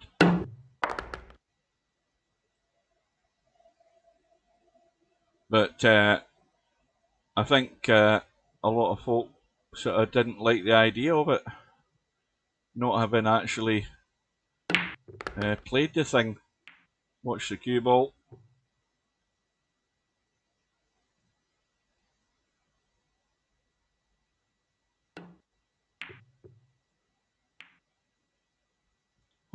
What's been the best World Championship so far? In VP4? God, I can't think what that would be. I mean, one of the best finales was the match with Larry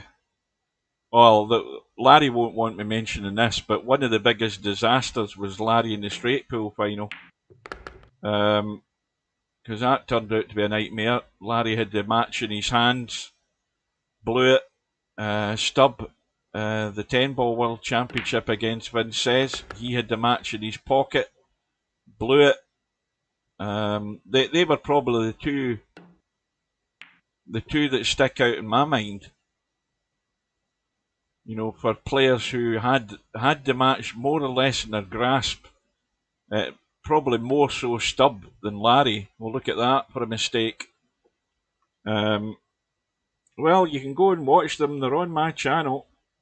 Yeah, you can go and watch them. I'm talking about an older 10-ball tournament. The 10-ball tournament I'm talking about is at least 4 years old. And Larry's was what? Oh, I don't know. Was it 2 years ago?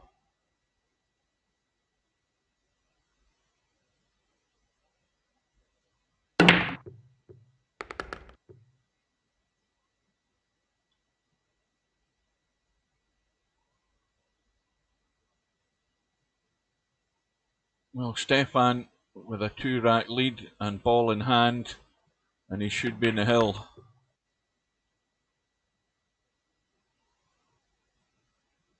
Yeah, don't forget, I mean, if you're doing nothing of an afternoon, why not trawl through my playlists?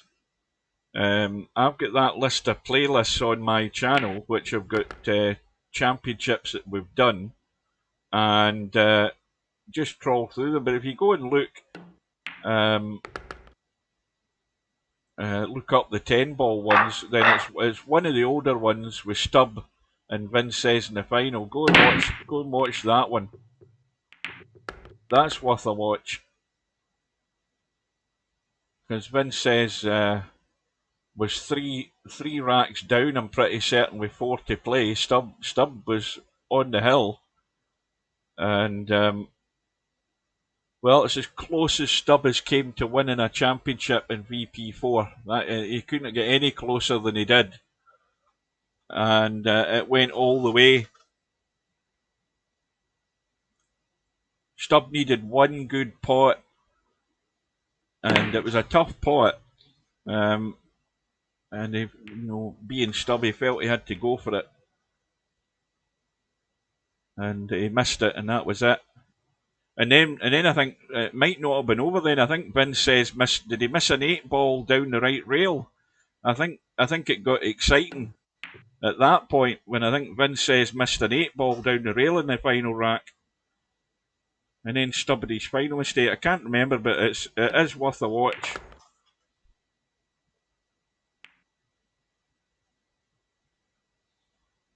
You know it's good if I got excited.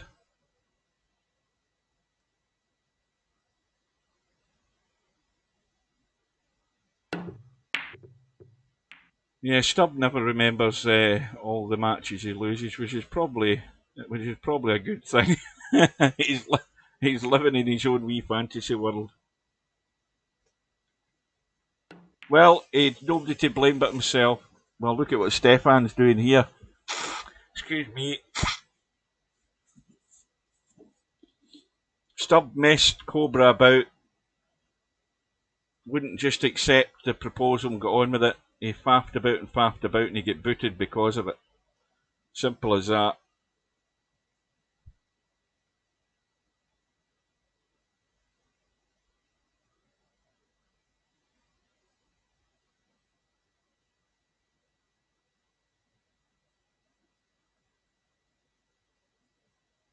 Well, all you need to do is just pot the two and come out of there a wee bit. Now this, well, you can if you just let this cue ball come out a wee bit, you've got the 5 ball, and if you're going forward far enough with the right pace, you'll be on the 6. The cue ball's got to go that direction. Now you haven't hit it though. You see, there's the problem when he just hasn't. Oh, now you tell a lie. She'll need the 5 ball. Commentator curse. Forgot the bloody handicap again. Cue ball. That's only the first time tonight I forgot about the handicap. Well, good evening to Bankster. Are you bored waiting for this? Are you waiting this result?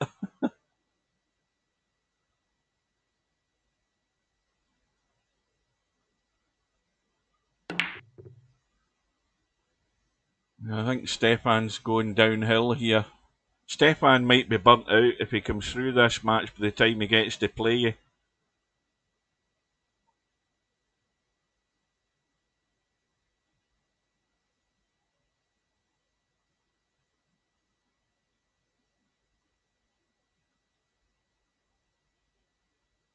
I was watching the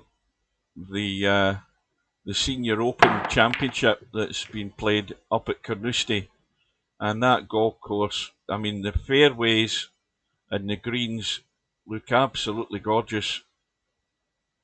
So they do, they really do. You could see by looking at the rough that they've actually had it a good bit drier on the east coast of Scotland because the rough is yellow. Whereas over at Troon it was a lot lusher because we've had a lot more rain this side of the country. And for them that don't know, Carnoustie is one of the toughest, or it is the toughest, of the circuit of links tournaments, the links circuit for the Open Championship. You know, they go to Troon, they go to Turnberry, they go over to Ireland, they go down to Sandwich in Kent, they go to Liverpool. So they go round and round and round in a sequence, and eventually they go to St Andrews every 5 years, and then they'll go back to Carnoustie at some point. Carnoustie's probably maybe a year or two away again because it's the toughest golf course that those guys will play on. It's a long course, and of course this is the senior guys playing on it, but they're actually, a lot of them are shooting quite good. Very, very tough golf course.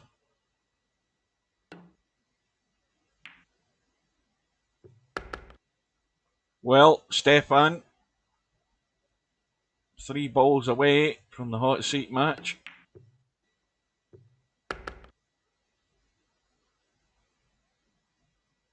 Well, this is just a stopper. Just a stopper. But I don't know what the hell's up with Stefan. This is what I keep telling people. See, whenever you watch Stefan, he's either good or complete garbage. And I have to say, he's erring on the complete garbage tonight because he's missed an absolute sitter on the 8 ball. I don't know what he's doing. All I had to do was just do a little jab, a little punchy stun, kill the cue ball, roll the 9 in, game over. And, well, I mean, he's getting gifts like this from Wenny, so he's going to fall over the line. But I'll tell you, if he's playing like that against Bankster, he's going to get pumped.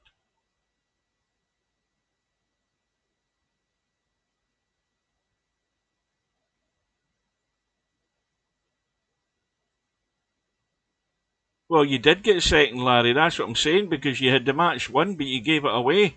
That's the one I'm talking about. Remember what the commentator said. All you had to do was just bump that other ball out of the way, and then of course the trackball mouse kicked in. I remember it.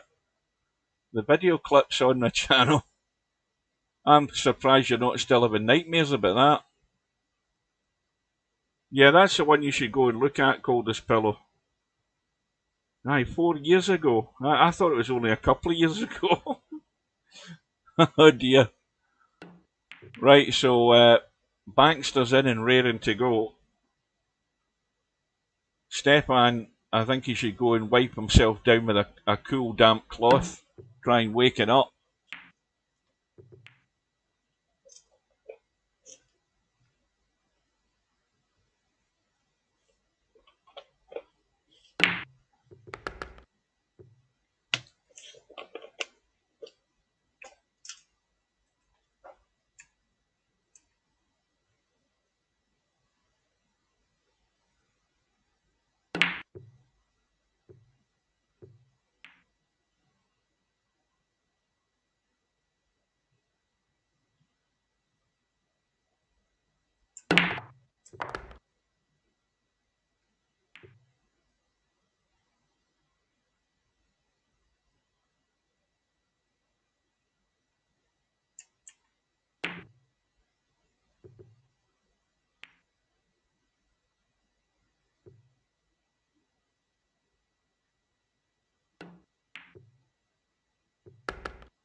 Right, not Winnie, Jesus. Stefan has arrived in the room, and we're just about to lag off. So it's race to 7, no handicap. Oh, Stefan got caught short. Maybe that's why he's struggling. We'll give him the benefit of the doubt. So he's now got no excuses.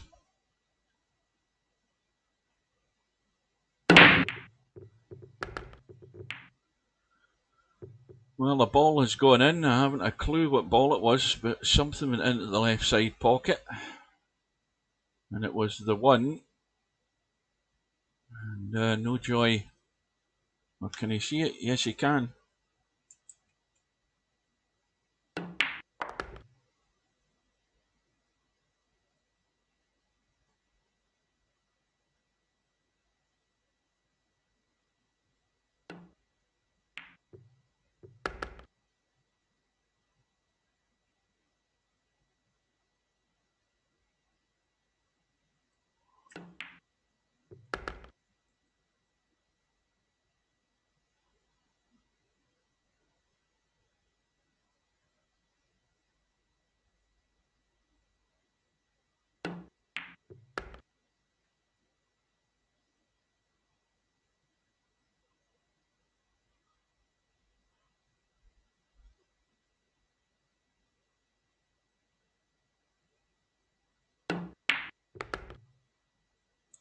Well, break and run here for Bankster.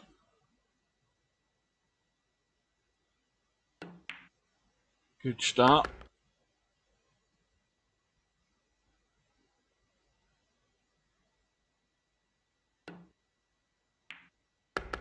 Welcome back to semi-pro. This is the hot seat match to see who gets through to the final.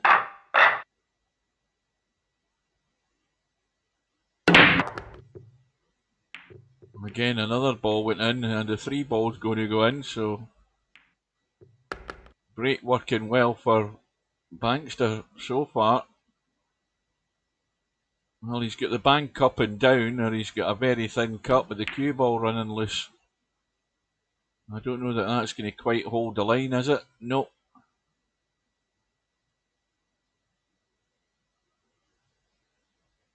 So this is like the TV camera that you see on live streams of the pool. Whenever they're doing the Moscone Cup, the camera's always at this end of the table. And this is the same camera setting I've got I haven't even touched it when we're watching the snooker and we go to the black end of the table. It's actually a perfect setting for the 9-foot table, so it is. I actually like the way this angle's sitting, looking at the table. So it's just more like a TV broadcast.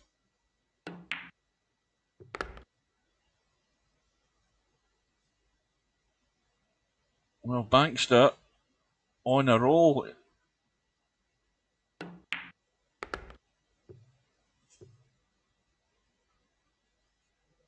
Well, we're going to find out whether Stefan has regained his focus, and if he hasn't, or if he was looking to find a way that would help him regain his focus, this should do it.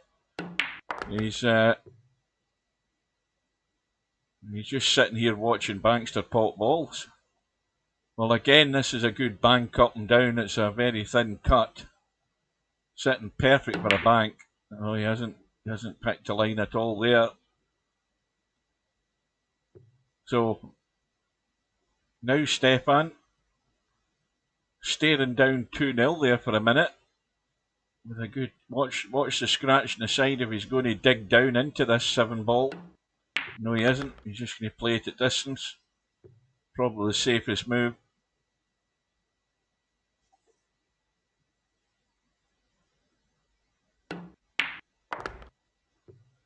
We're going to be all square.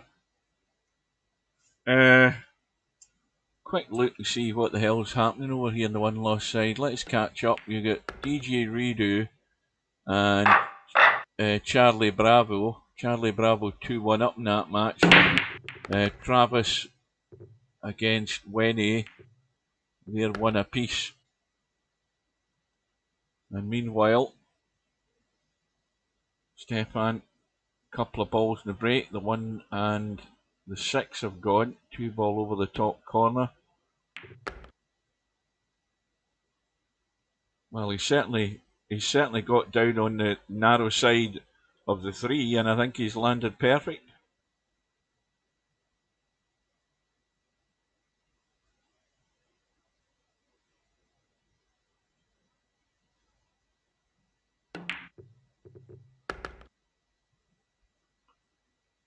Now,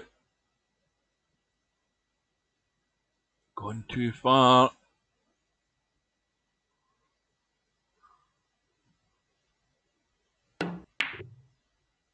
Cue ball, oh, flukes the 4, and the cue ball comes out for the 5 into the side. That's one way to do it.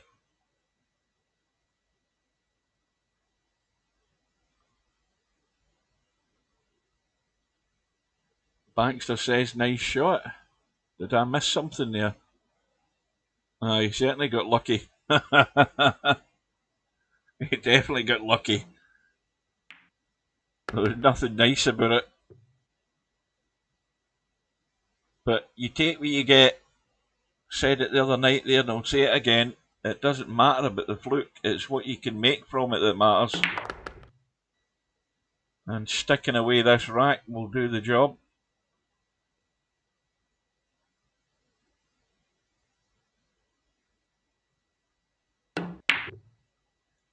Oh dear.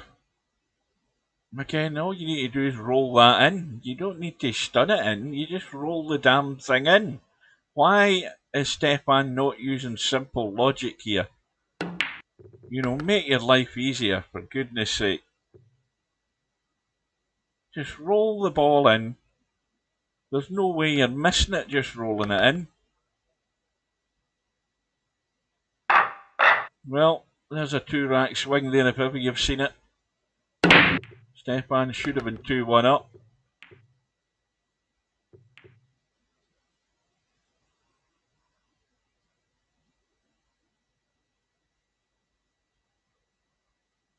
And Baxter,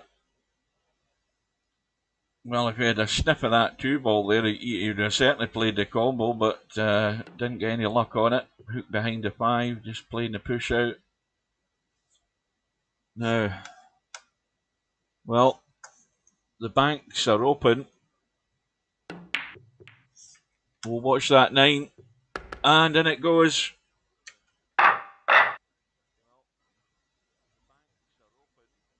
Little nudge in the 9. Well, we'll give Stefan the benefit of the doubt there that he played that.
I can feel myself beginning to go downhill rather rapidly, albeit a little later than normal.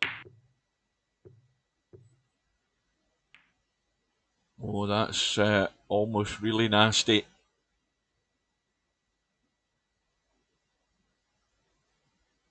Well, I think it's nasty enough though. And when 8 has survived, beating Travis by 4 racks to 1. Cue ball. So Stefan, right, we'll give you the 1 ball, and we'll give you the 2 as long as you leave yourself an angle. And he's got an angle. So you want to come back down the right hand side. So you make sure you're coming down the right hand side. And that's pretty good pace. And Charlie Bravo survives also against DJ Riru, 4 racks to 2.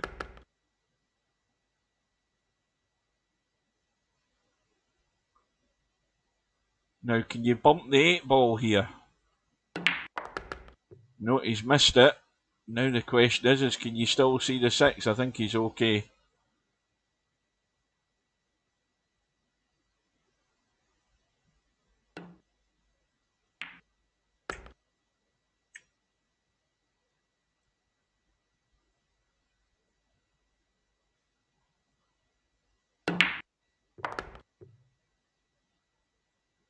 Stefan will find himself in the lead.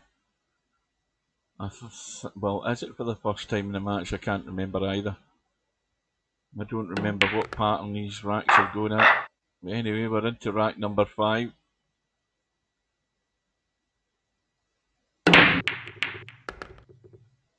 Something has gone in.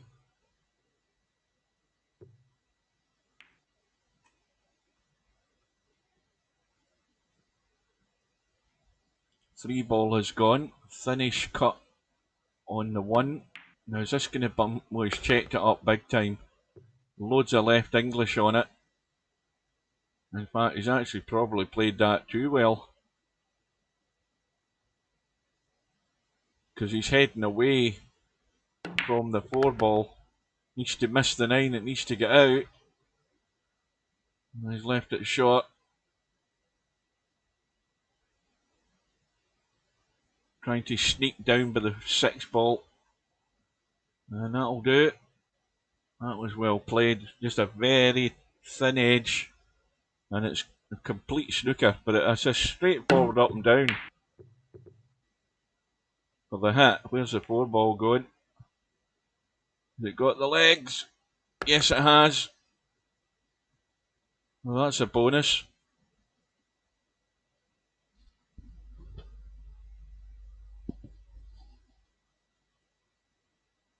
Oh, I never noticed there. Goodbye, Slim. I know Slim said he had to go out.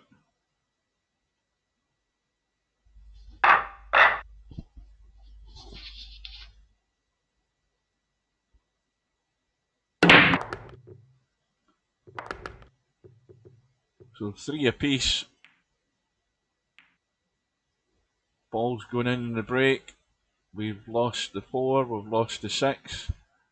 Bankster's sitting very nicely on, well, on the 1, but wrong side again, so running the cue ball again, loads of checking the cue ball to bring it back the opposite direction it wanted to go. That was very well done.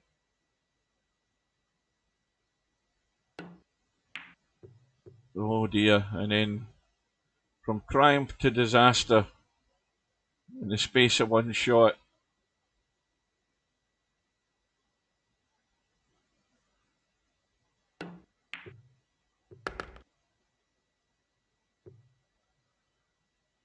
Well, I think the 7 ball certainly looks as if it goes down into this bottom right hand corner. I'm fairly sure it would.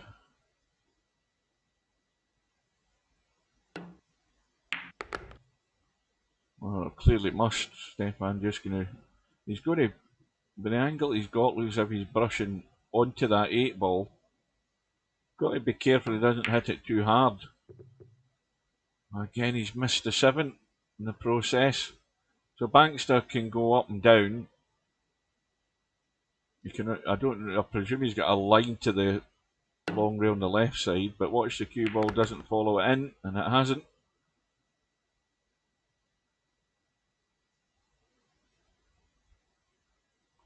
Again, get into the cue ball, but not too much.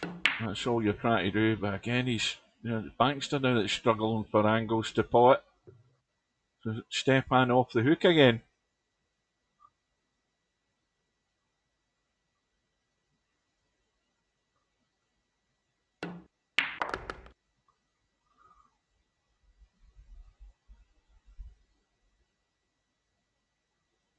You ever get the sense that this is going all the way, this match?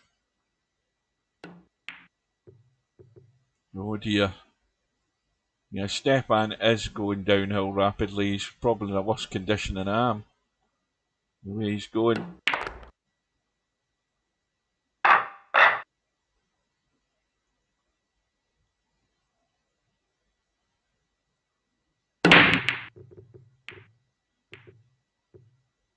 Well, this is dry this time, I think.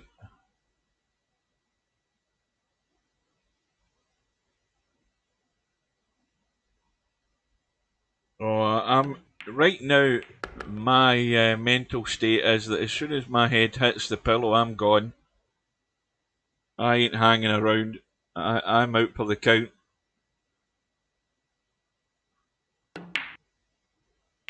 So the long 2-9 combo takes care of that rack. We're back all square again.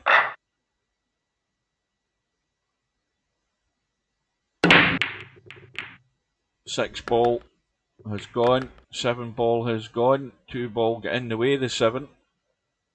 And 5 ball hanging over the pocket. Straight in shot in the 1. Down for the 2. The tricky one's getting down onto the 3. There's loads of room to get to the 3.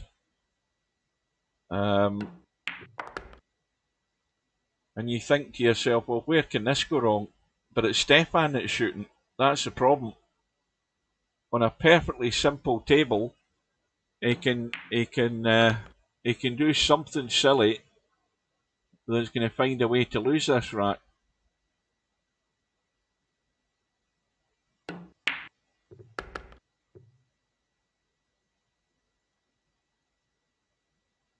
Now this is just a little dead weight pace to spin out a wee bit.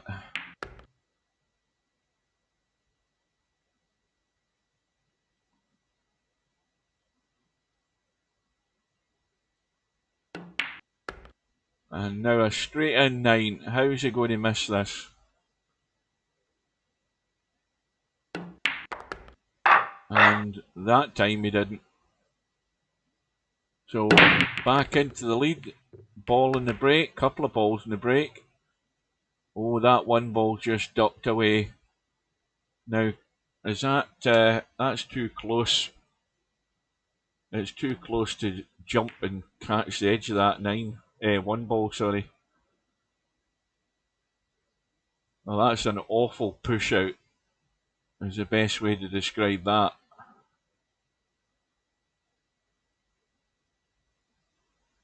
Because I'm sure that one ball thin cuts in. I mean, I haven't been down to look at it, but I'm sure it must cut in. Why is Bankster taking so long over it? It must be a lot tougher looking than it is. Well, it is apparently. I take it all back, Stefan. It looked easy enough from here.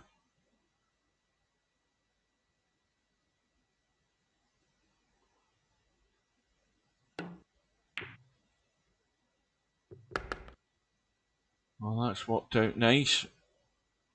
Sitting good in the two. Well, this would definitely be the first time there's two racks between them. If Stefan can follow this up.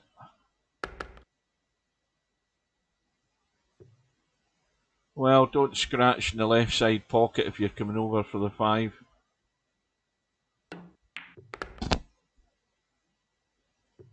Oh, he had a go at it. He had a go at it. He tried his damnedest.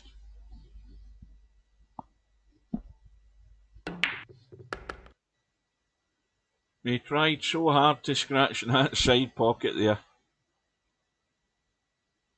Well, is this just a little nip through the other side on the short side of the 7? Or is he going to go out? No, he's nipped at the one side. Had the angle and comfortable at playing it.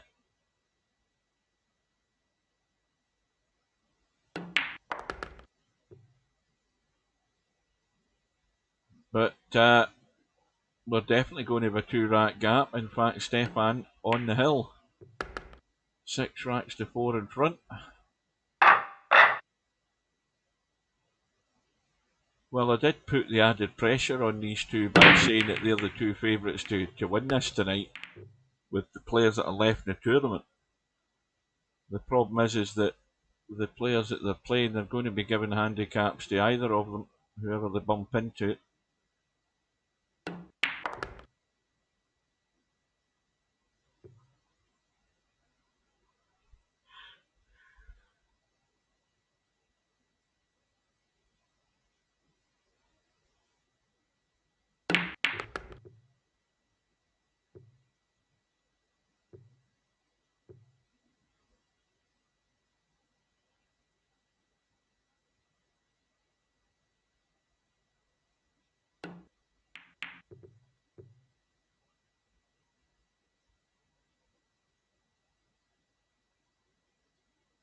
Well, Bankster, at the point of no return, has to deliver. Well, he's at it again. Loads of English in the cue ball, and he's got enough in the 4, I think.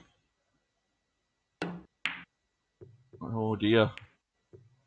Commentator's curse again comes to the 4.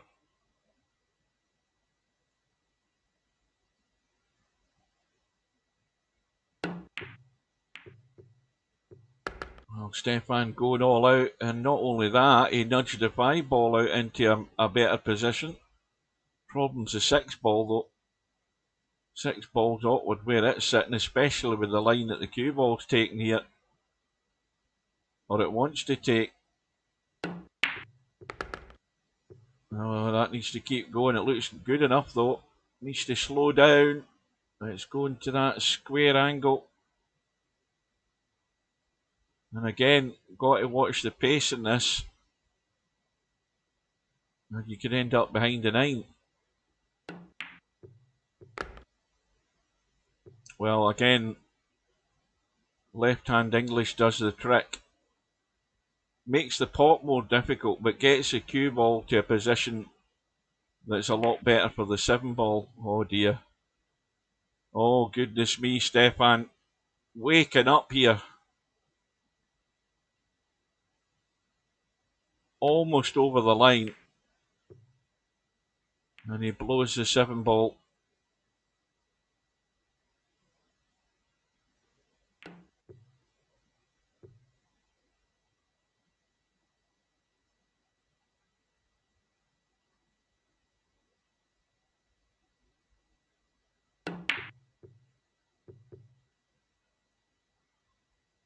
And Bankster's giving him another go. And it should be all over here. Nope. And the cue ball's gone. Well, everything that could go wrong went wrong.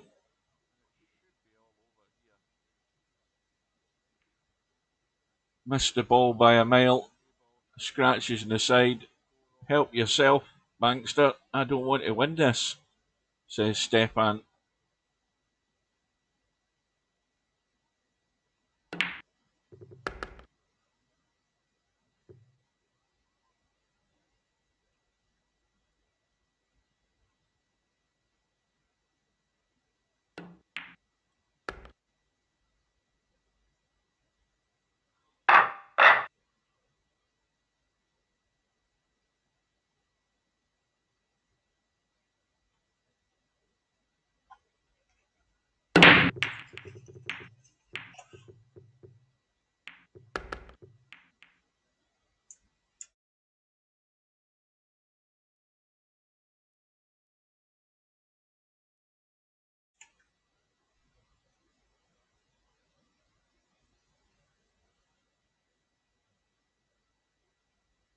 We've only got 4 people left on YouTube, 5 including myself.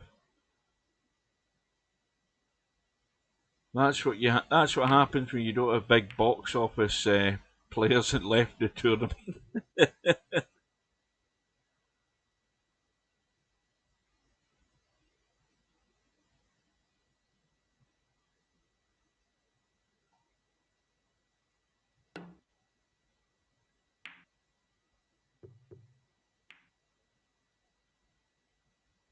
Stefan, I think, has got second prize.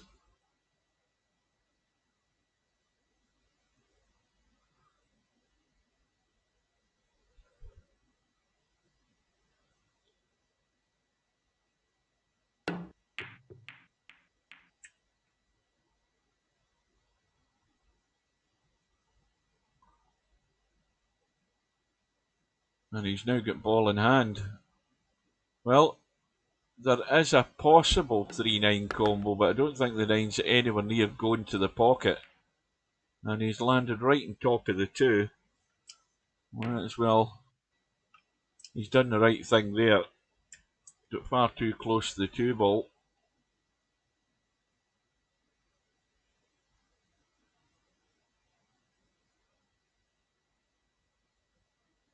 Well, the old kick and hope.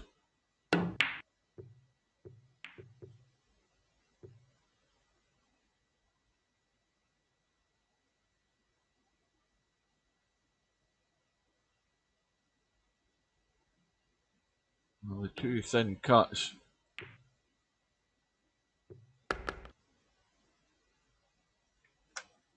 Well, the 3, fairly straight in pot. Just enough room past the 6, but he's going to catch a chunk of it. Oh, he's come up smelling of roses. Got away with it. Might not have a nice shot when he comes back to the table though. Although, having said that, Bankster didn't put any pace in the cue ball to get it up behind that 4 and 9. It wasn't the best of shots. And now, I don't think he can get away from there. He's just going to have to bump the 3 and hope it comes out the back of the 6.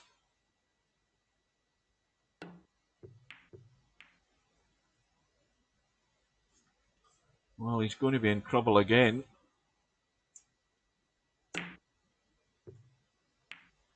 Oh well, it's bumped to 8 ball because that was coming right out into the open, but there's enough room to jump the edge of the 6 certainly.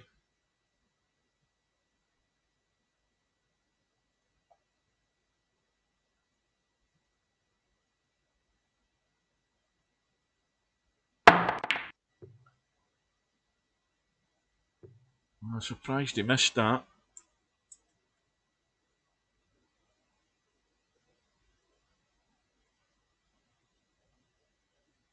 So Stefan's still on the hill. Wide open table. And no excuses.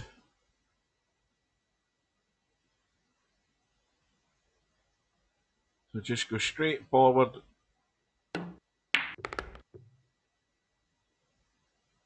Drop the 6 ball in dead weight, you're on the 7.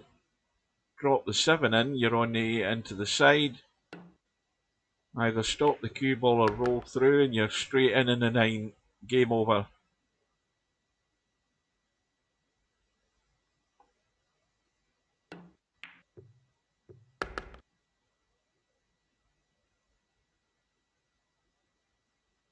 What was that? TV also has an overhead. Well, there's an overhead for you. I hope you enjoyed that. That's all you're getting. So well done to Stefan. He's fallen over the line by 7 racks to 5. So he's now into tonight's final. Thank God. And Bankster, of course, moves over to the one loss side. We'll do a quick refresh. And there we see Stefan in the final. So now Bankster's waiting in the semi-final, or the one loss side final. And when he's there to join him, so we'll get straight in and go on with it. No hanging about.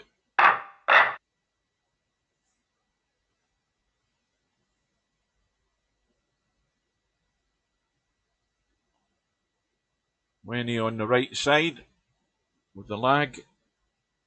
And of course, race to 4.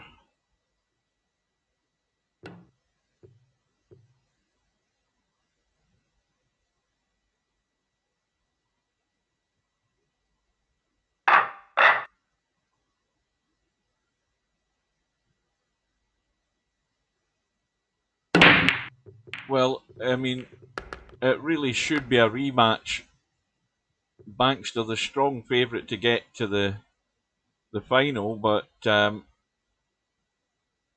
anything can happen. But it's asking a lot for Wenny to get to the 7 ball. That's all I'm saying. If Bankster plays this right, she really shouldn't be getting a sniff.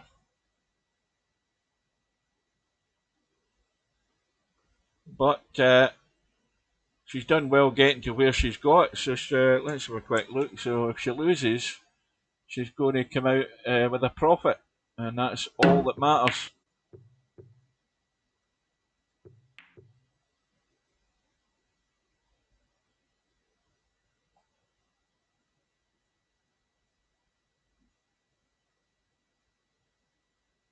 So Bankster with the ball in hand, he's going to have to play the combo in the 2-3 probably, unless he comes right down the table. And well, that's a thin 2 into the side pocket. I think I'd be just bringing the cue ball out and playing the combo. Combo looks a lot easier than trying to get right down on that 2 into the side pocket. Now is the 2 ball still going to be good? Yes, it's perfect. So now the problem is this 5 ball does not want to be straight in this 5 ball. Well, if he does get straight, he wants to be really straight on it. Well, this is, it might take a lump out of the 9 ball. You never know where the cue ball's going to end up from it though.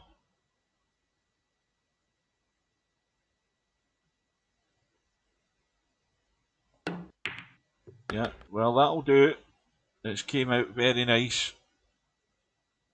And the obvious thing here is go forward, get down into this end of the table and play the 8-9 combo. Well, I think he's a bit straight, so he's just drawn back, but that's perfect. So Bankster's going to draw first blood.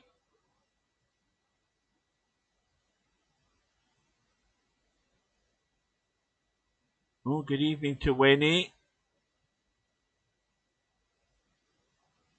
Well, in case you didn't hear, if you lose this match, you're going to come out with a profit for your efforts tonight, which is always a success.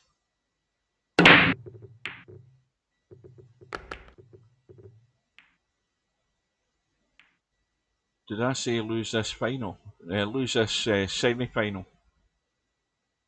I mean, it's only 1-0, anything can happen.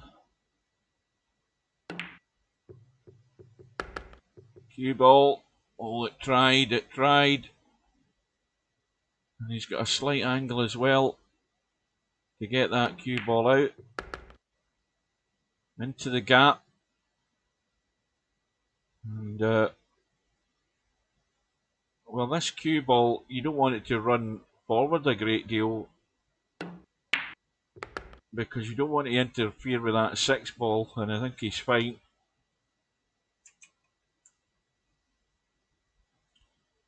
Now, the 6 ball goes as long as you stay top side of that 5. And, yeah, you just roll it into the corner, bump the rail, and you'll be fairly straightish in the 6, but you'd still like some sort of angle though. Oh, I think he's fine. He's going to hit the rail. Yeah. See, this is the problem. It needs a little jabby draw. But the angle's maybe too much. Yeah. Bump to 9. Oh, it's landed plumb though. It's all worked out. It's all worked out. Very nice.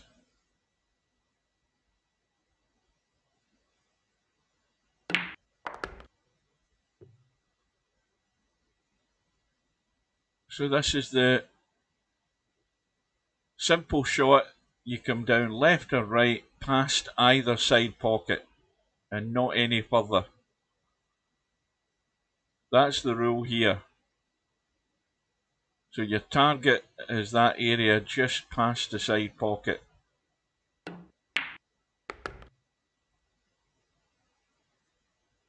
And that's not quite there, so there's still a doubt in this pot.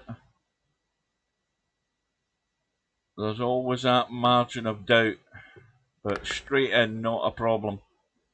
So 2-0 to Bankster.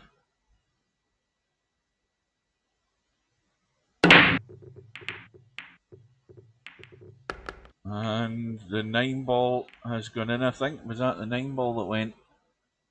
9 ball comes back up, but no shot in the 1.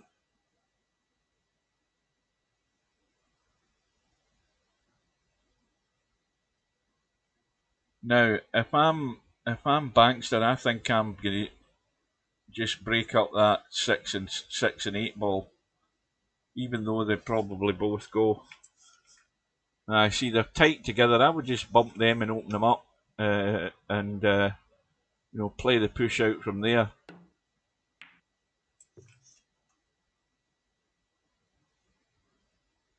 Well, obviously Bankster would be in a whole heap of trouble here if there was a higher rated player playing against him. I don't know whether when he's going to nail him or take on the pot, but he could be buried well and truly here behind that 4.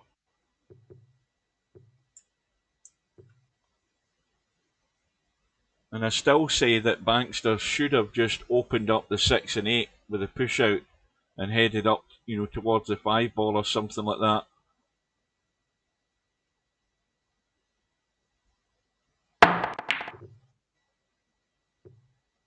Because you want to, well, okay, it's the 6 and 8 have been bumped. And now the 1 ball's stuck against 8. So Bankster's had a lucky roll there.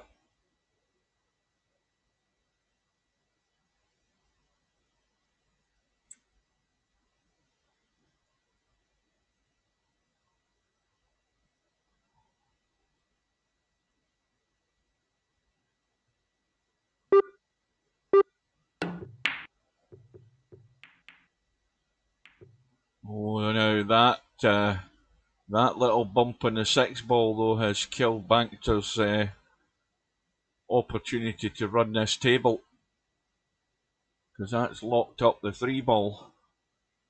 But of course Bankster can go as far as he can and then just put Wenny in trouble.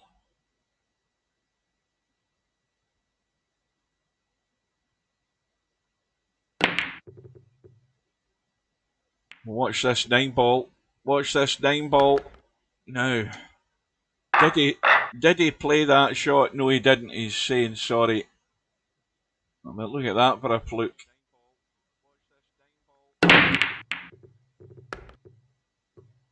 So, Bankster with a comfortable 3-0 lead with the help of that fluke in the 9 ball.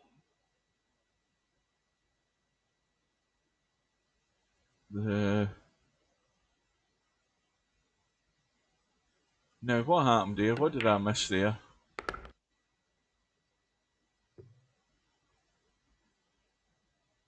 Was that the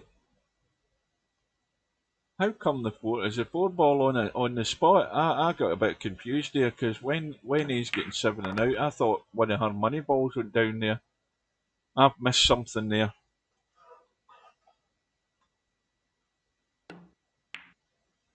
I didn't see that anything had went down in the break, but maybe my eyes are half closed now. I'm not seeing the HUD properly as well. That's another excuse.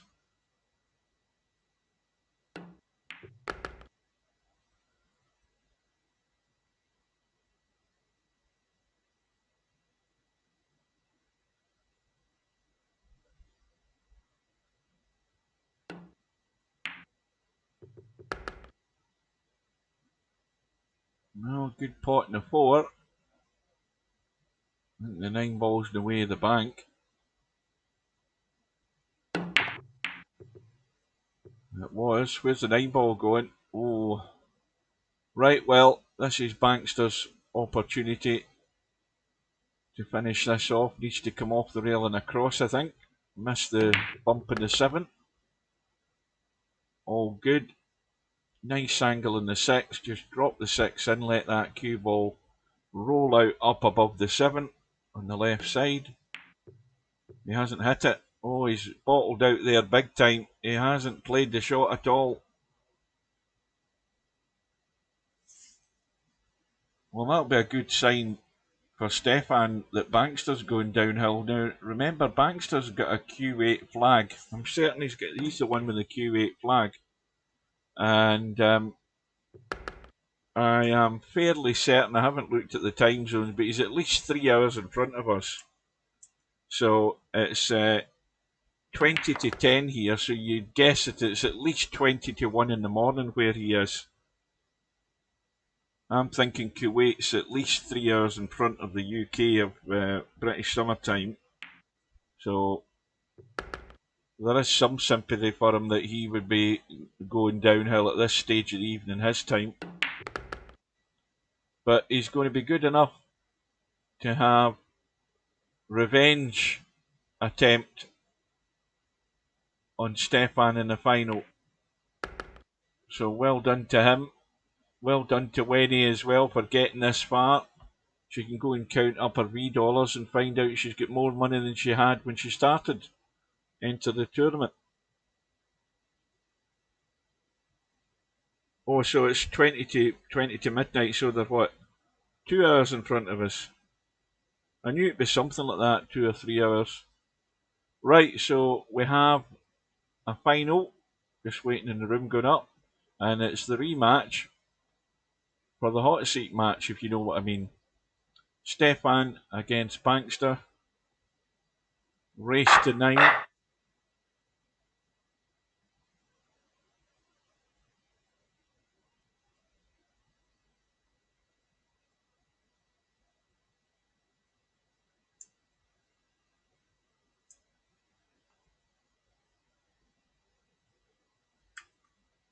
Right, both players are in.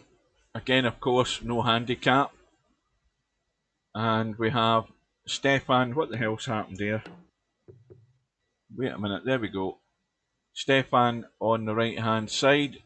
And is he just going to get there? Yes, he has. So he wins the lag, and off we go.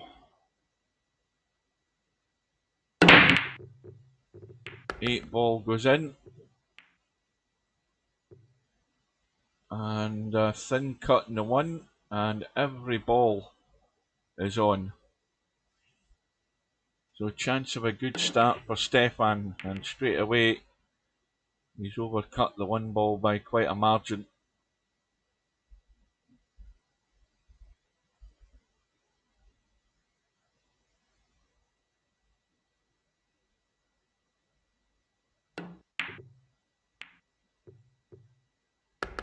And cue ball goes. So here we go, take 2 for Stefan. Table's just as good as before.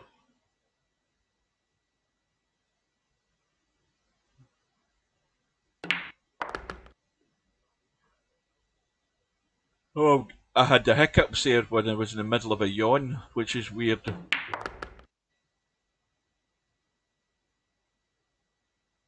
Well, that 3 ball I think will just squeeze in past the 4.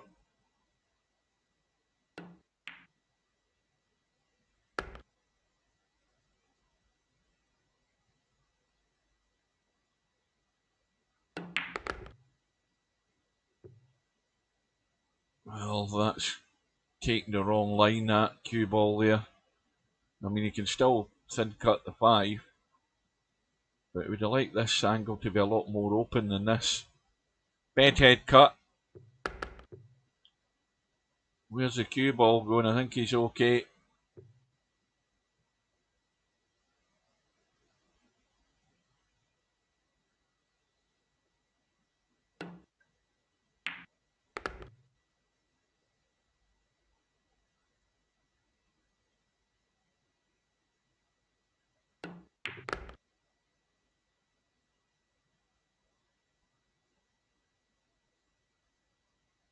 So Stefan is on the board.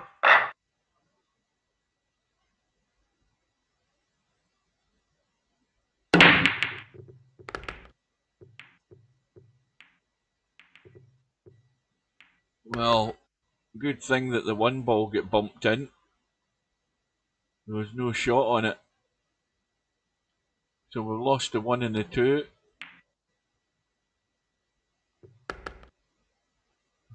Well, that's a bit. He's got to watch running forward here. Yeah, the danger is going across and catching that 6 ball and scratching the side. He's actually found the nice little gap. Now that's neither here nor there.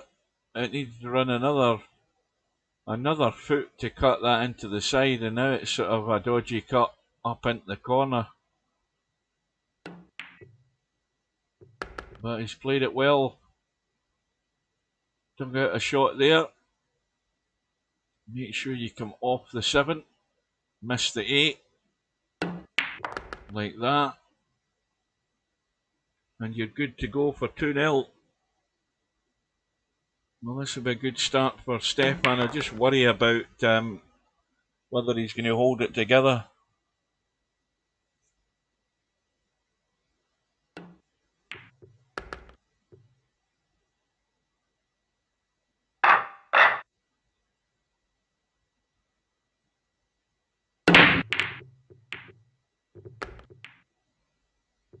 Cue ball.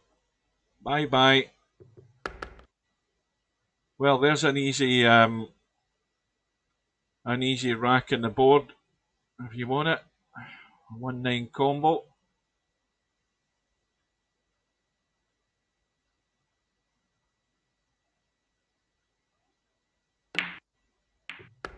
And Bankster duly obliges.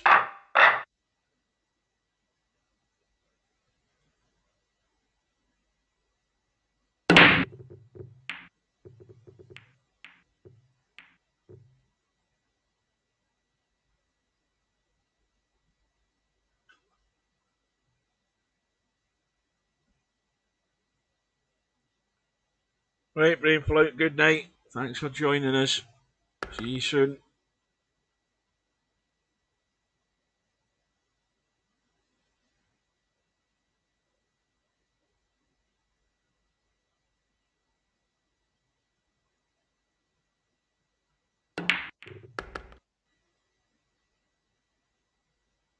Well, needed a bump on that 3 ball there. Didn't get any joy.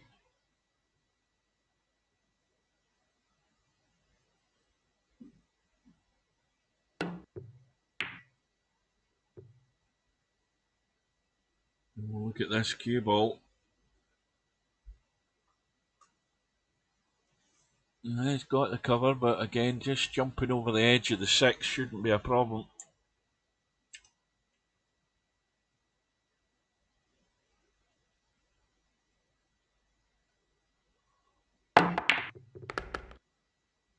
Well done. Now, is there the gap? There certainly is the gap. Loads of room.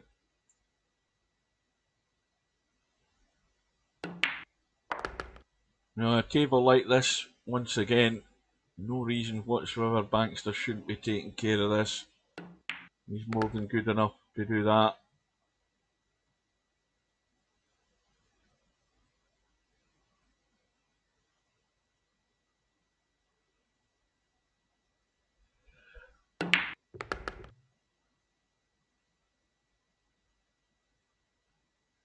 Now it's a wee bit trickier. This has got to go 2 rails surely to get on that 8 ball. Across and across. And ultimately, that was his downfall. He's left it awkward though. This is awkward. Well, use the W key, jack up, and use the shaft to line up the cut angle in the 7. Nobody listens to me. That's why he's ended up overcutting it. Where's the cue ball going? Oh, it's spinning back out. Well, the 7 ball is as good a bank as you're ever going to see, but he may well have to play another bank after it though. I don't know that he's going to have any shot of any meaning on this 8 ball.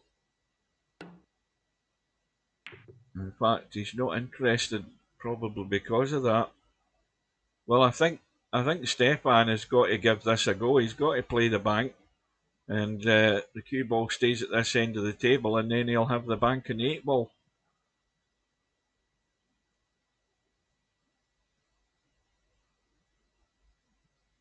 And the reason I say that is because Bankster didn't take the opportunity, and Stefan's refusing it as well. But he hasn't got the cover, and if anything, he's made the 8 ball even worse, I think. Well, I don't know. Can you get that 8 ball enough to actually pot it legally? It looks as if you might be able to do that, but not from this angle, I don't think. Well, we're about to find out whatever he's trying here.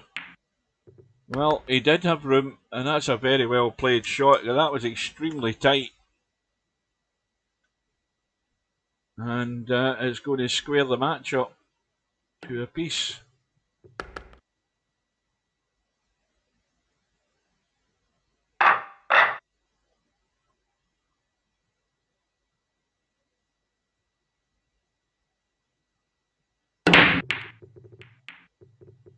Two ball goes in. 1 ball is just off straight. And 3 ball is handy. So not a lot of work to do here to get the 3 ball. Plenty of room to get the 4 ball.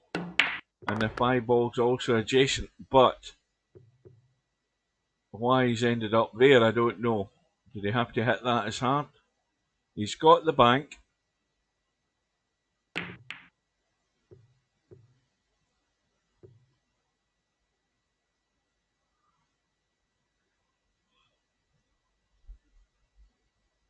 I think the bank might be on in the 3, but the thin cut was also on. But the cue balls ended up in the what? Well, that was still thin cut in that 4. Yeah.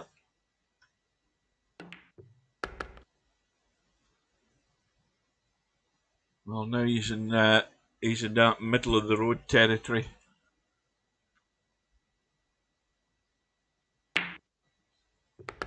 And that was a good shot.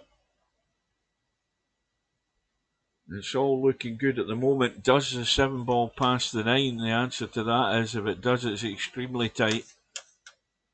And then when you look at it there, you got a bus through there, loads of room. Loads and loads of room past that 9 ball. When you look at it from this end, it looks tight.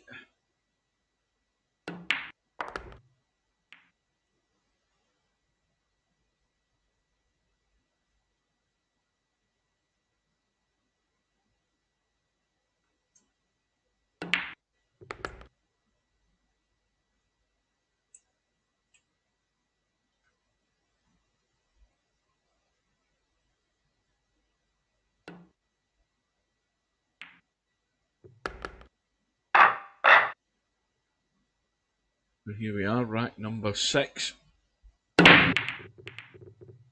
Just one rack in it. 9 ball hanging over the corner. And the break is dry, and this is a quick rack for 3 apiece. Blink and you'll miss it.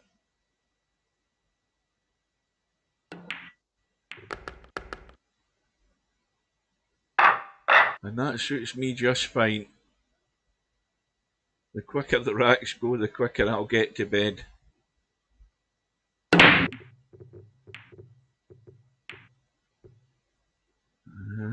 don't think anything went there, did it?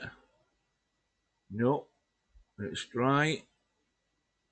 And I think Stefan have to get out the jump stick again, will he?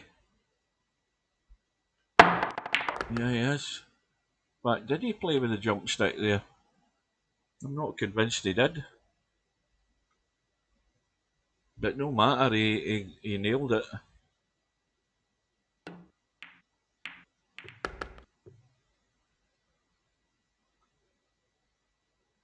Right, well, where's the problem here? Get the cue ball out and up. 4-5 combo, dead weight. When you nip the 4 in, if the 4 doesn't follow the 5, you nip that 4 in, you're just out for a line on the 6 ball. Roll it into the top right.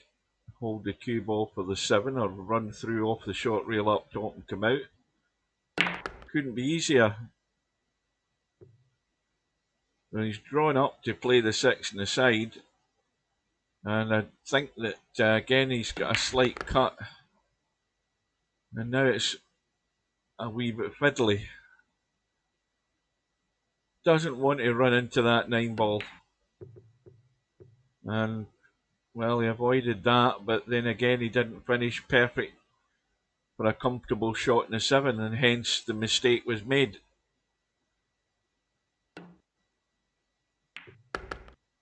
Should have just rolled the 6 into the top pocket like I said. Got the cue ball out to play the ball into the side. You know, starting making things a wee bit more complicated than they actually were, and it was his, you know, ultimately the downfall in him not being able to run out on an easy table.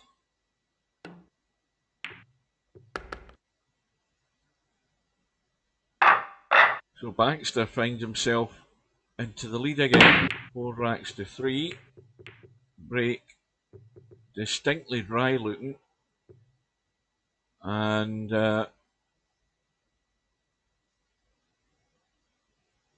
well, the table's not too bad. There is room to get to that 4 ball to cut it where it is sitting near the 8 ball, but the only other issue would be, well, there really isn't an issue when you look at it. It's getting full control of the table. You'll get full control of the cue ball when you're at the table. That allows you to run this table. You've not got an awful lot to do. You just got to get into a spot to get that 4 ball out the way. And then getting into the gap between the 2 and 9 to get on the 5.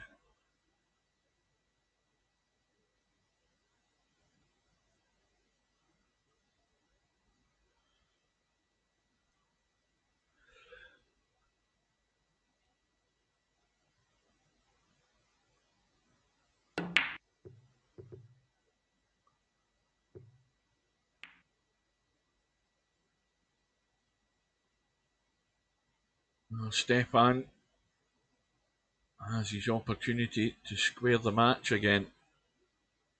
Is he going to be able to do it though? That's the question.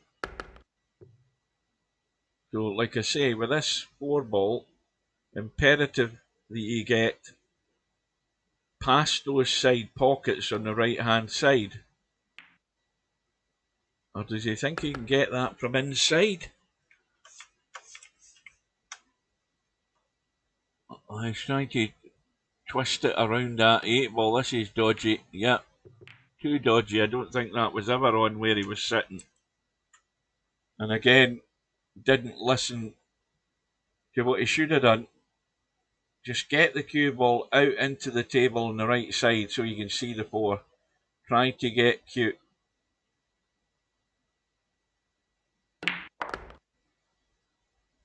And again, when you try and do the awkward thing to get into a tight space, you've got yourself into unnecessary problems when the other option was so obvious.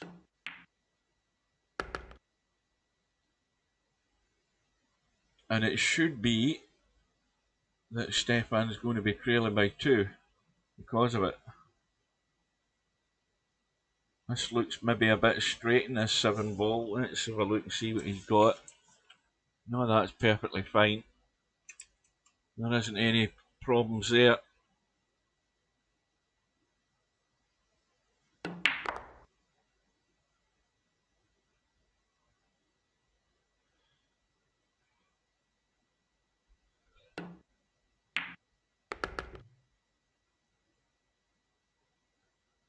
Well, that just could have done with running another 2 or 3 inches on the same line.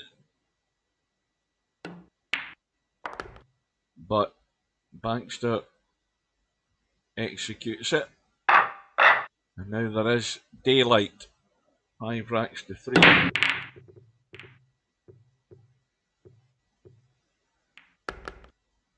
Well, something dropped in at the last minute. It was the 5 ball. No shot in the 1. Does it bank? Is it tight? No, I think it was too close. That might have sort of double kissed off it, but it's left Stefan one of these fiddly ones again. Chinese snooker. This cue ball going to run it into the 4. Yes, it is. Ultimately, he's missed the 1. And the 8 ball might have come to the rescue.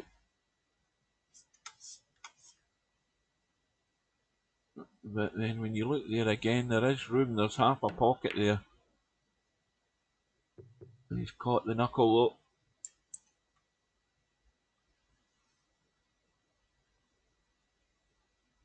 though.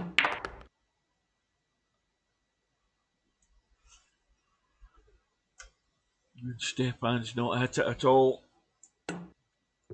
More trouble.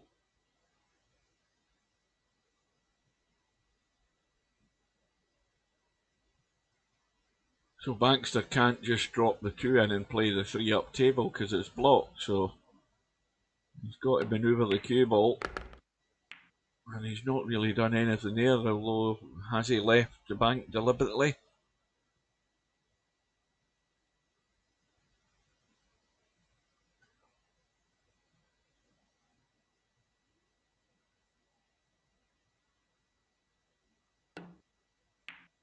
Oh, he's thin cutting it. That was well played. Again, a tight cut into the side. Well, he's definitely not thin cutting this 6 ball, is he? Is he trying to cheat the pocket? Has he got enough room? Oh, well, he gave it a go. But Stefan now can stay in touch. Now, just a little dink. Again, he's running the cue ball unnecessarily. Okay, he's got there, but you know what happens when cue balls are running loose? You're just asking for trouble. Didn't need to do that at all. Just get out past the 8 ball, roll the ball up into the pocket in the top left. Common sense, simple. This is going to be in bedhead territory, this. This is not a gimme. So Stefan to stay in touch, and he has done.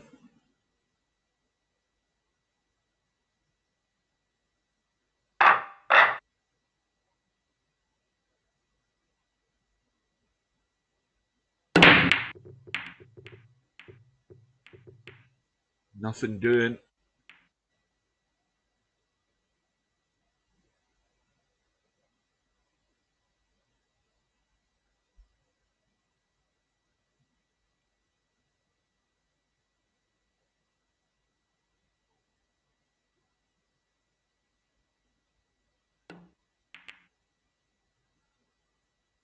Well, that's terrible. That is a terrible shot from Baxter, because not only that, he's left it 1 on, and the 2-7 are absolutely stone dead set. Terrible shot. Well, like we said about the time, I mean, he does have an excuse. He's probably sitting there half asleep, the poor guy, bearing in mind he's been playing for 3 hours. So you've got to have sympathy that way for him.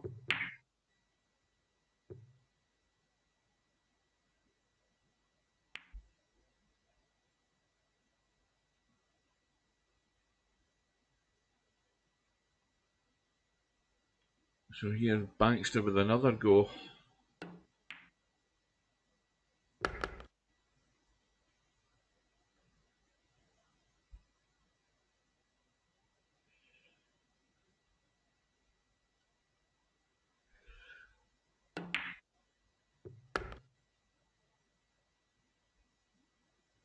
So just go forward off the 4, out into the table, drop the 5 into the left side, cut the 6, cue ball out into the middle of the table for the 8 into the same pocket. I think he's actually gone just a wee bit too far, but it makes no difference.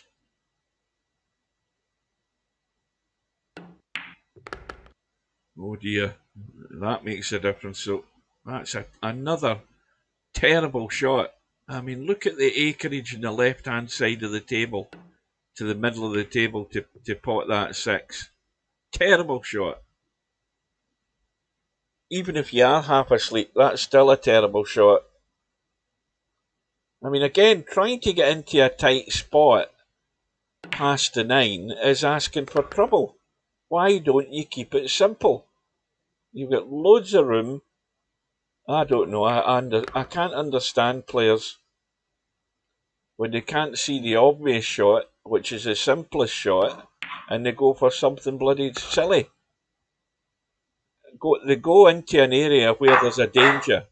You know, it's like seeing a landmine sign on the right side of the table. It says landmines, and what do? You decide you're going to walk in there anyway, and as soon as you get there, boom, you know. It's like a moth to a flame. They can't resist it. And Baxter can't resist trying to put himself in trouble.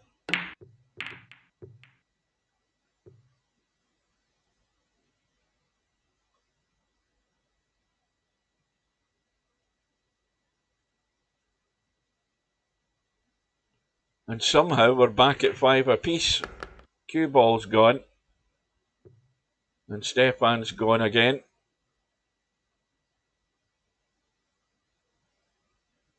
So there's a sign of rapid deterioration here, including myself.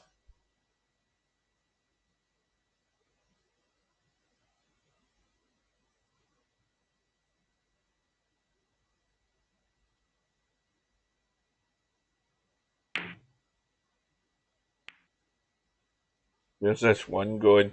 Look at this. I mean, you know things are going from bad to worse when you play a hook shot and the bloody ball you're playing goes into the hole and you end up in trouble like this. I mean, it's going all over the place here for Baxter.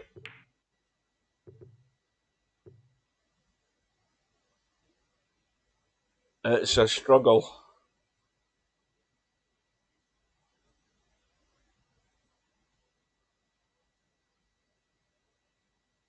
Now again, you roll the 2 in and you roll up far enough to see the 3. The toughest shot here is 4 to the 5. But if you keep it simple, you drop the 4 in and you leave the cut in the 5. But at this distance, this is a lot more difficult. And he would have done with a shallower angle than this. But he's dug in deep, he's got a hold of the cue ball, and he's got good. That was well done. Now, don't hook yourself behind the 9.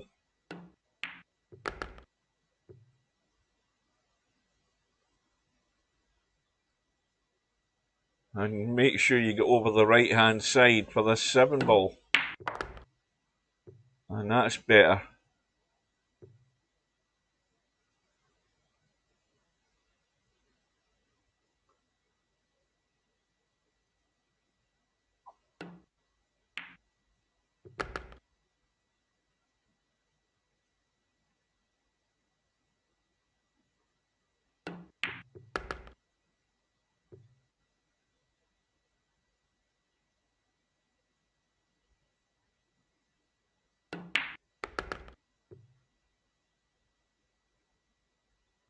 So Stefan finds himself in the lead now. 6 racks to 5. You know, it's been that long ago, I forgot who won the hot seat match. That's ridiculous at this time of night. It was Stefan that won the hot seat match.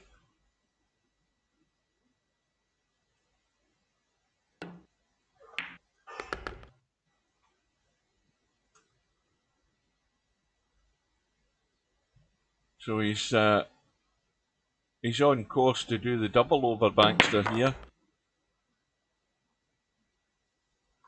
I don't know that was ever the best shot he's ever played, but look at where the 6 ball is. 6 ball is dead in the water. What's Stan Session saying in the chat? I'm not typing anything. I'm not getting involved. It's only gonna.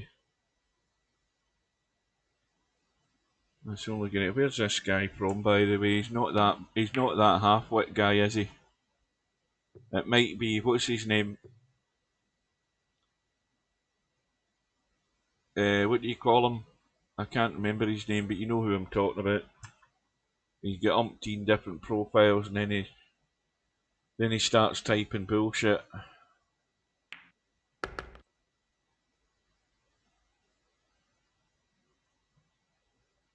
I've totally forgotten his name. I don't remember who he is, but he's the one that keeps getting muted.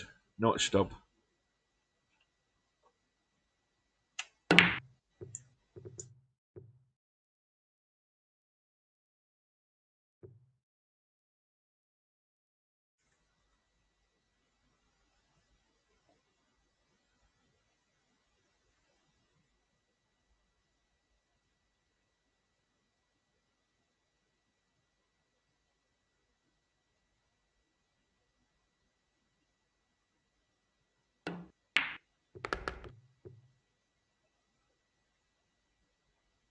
That's nice pace.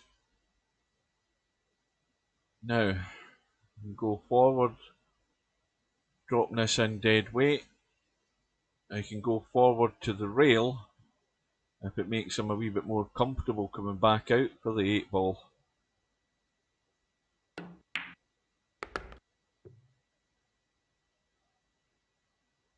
Yeah, that's who it is. What the hell's his name?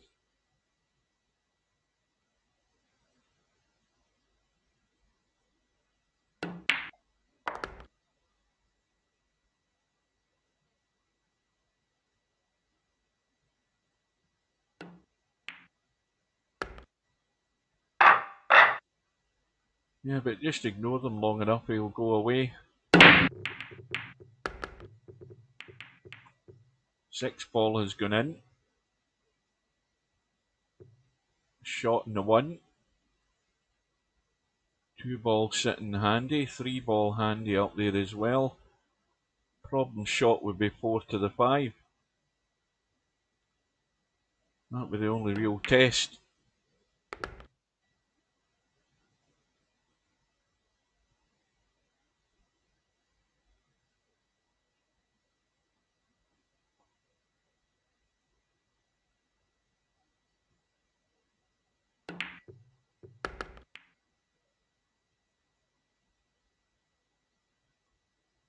Well, it's good that he's inside this 3 ball, so the cue ball's heading out the way.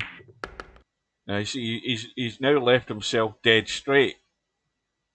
He wanted an angle to let the cue ball run out, so it's going to be the big draw. Well, that's a sort of stun draw, and that has been played very well, because this is perfect angle just to drop the 5 and let the cue ball come up the table on that right side. Not too far though, and that's perfect.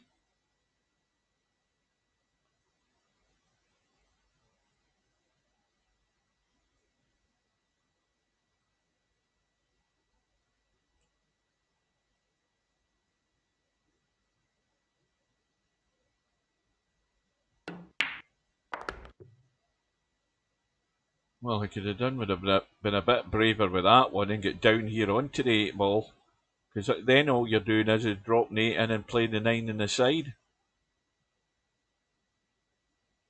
Had to be a bit braver there.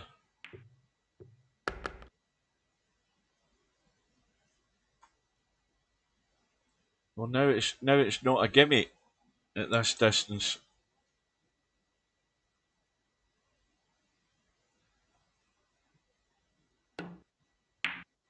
But in it goes, and Bankster now finds himself back in the lead, 7 racks to 6.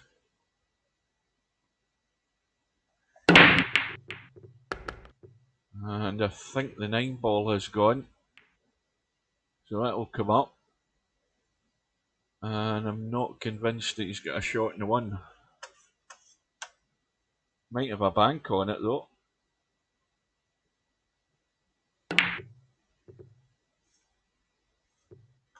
Well, just as well the 1 didn't go in. Oh, but he's left an edge though, and this will cut this one where it's finished.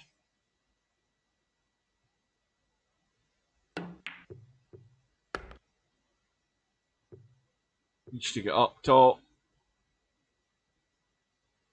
Well, it's not bad. It could be worse.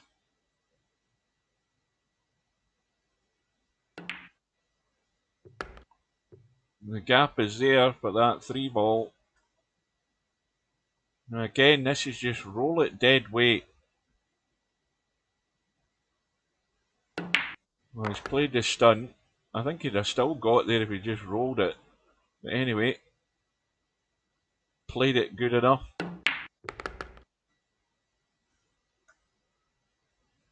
Now he can nick into the inside here. Well, he's overhit that, but he's fortunate he's got the bump in the 7, because that could have turned ugly very rapidly there behind the 7 or the 8. Oh, and again he's got lucky. He's found the gap between the 7 and the 8 and landed plumb on the 7. So things are rolling nicely now for Bankster, although he's nailed himself to the cushion. So this just lets the cue ball roll out to the right side. But you see he's let it roll too far. Again, the pace is too heavy. He's now at that squarish angle. These are missable.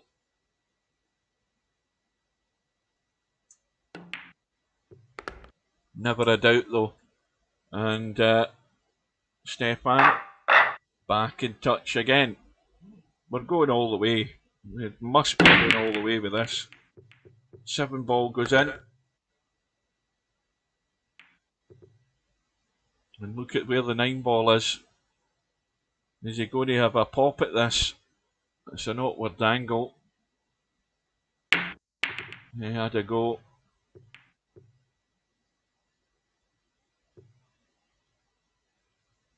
And I think he's pretty much got away with it.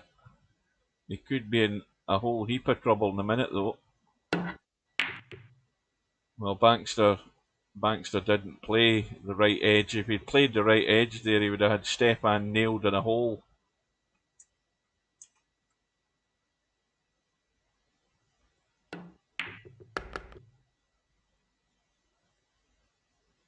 Well, this is going to be awkward as well.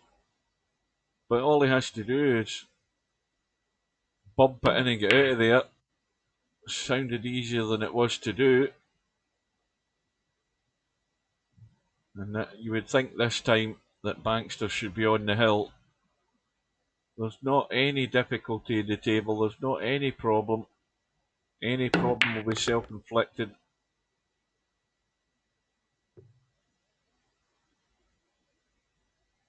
Well, he's a bit straightish on this 3. He would have liked a wee bit more angle in this.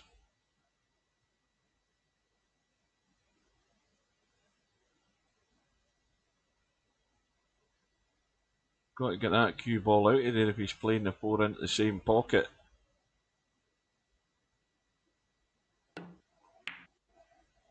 Oh, no, he's comfortably just dropped it through, looking straight down the barrel on the 4. So the problem ball then is 5 to 6, but again, loads of room. You'd think he's got to be odds-on favourite to get there. He's taking his time with the 4 ball. And he's got the angle on that 5 to come down right side of this 6. Just nip it in and across the table to the right side. He hasn't hit it. He hasn't hit it. Left it in bedhead territory for the very thin cut of the bank. Got to hit this with pace to get the pace in the 6 ball to get to the hole. Cue ball's running about.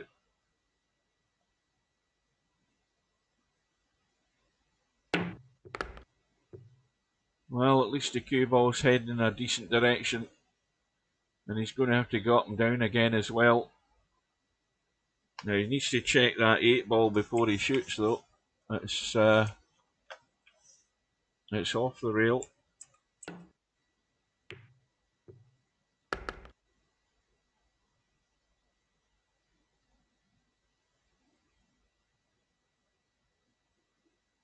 So this 9 ball to be 1 away.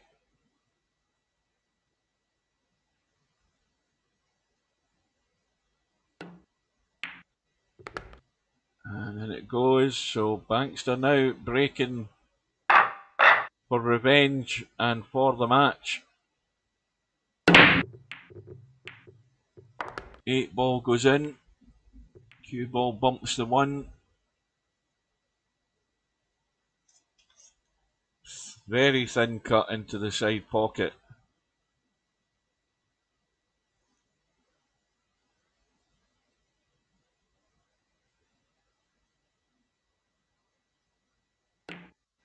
Yeah, thinner than that, I'm afraid.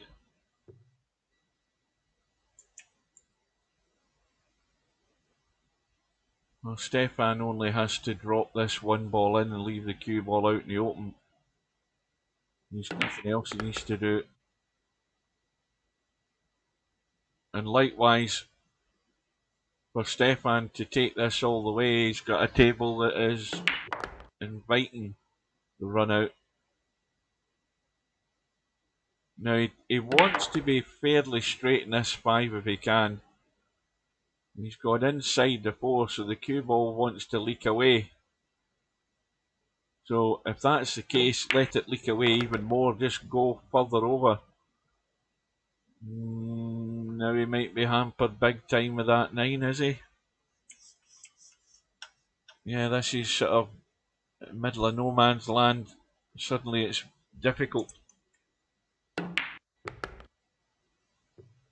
And that's unlucky, but when you have those thin cuts like that, and the cue ball running loose, the inevitable is going to happen. So Bankster, with ball in hand, just has to get up the table for the 7 in the same pocket and then roll the 9 in, and he will get revenge. And he will win tonight's tournament if he does so. Well, he's taking an awful long time thinking about it, trying to complicate matters. Just get yourself up the table. What's difficult about it? He's overthinking this.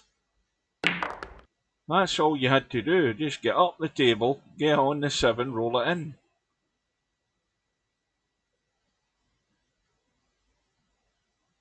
Nine balls comfortably off the rail. There's not going to be any difficulty there. You'll never miss this.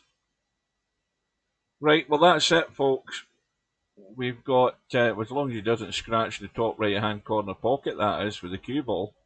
This needs to be dead weight.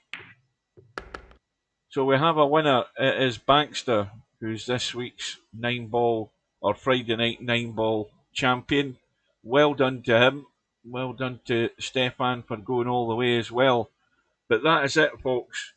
I am going to bid you good night, and we will see you again soon. Thanks for your company. Take care, and we'll see you later.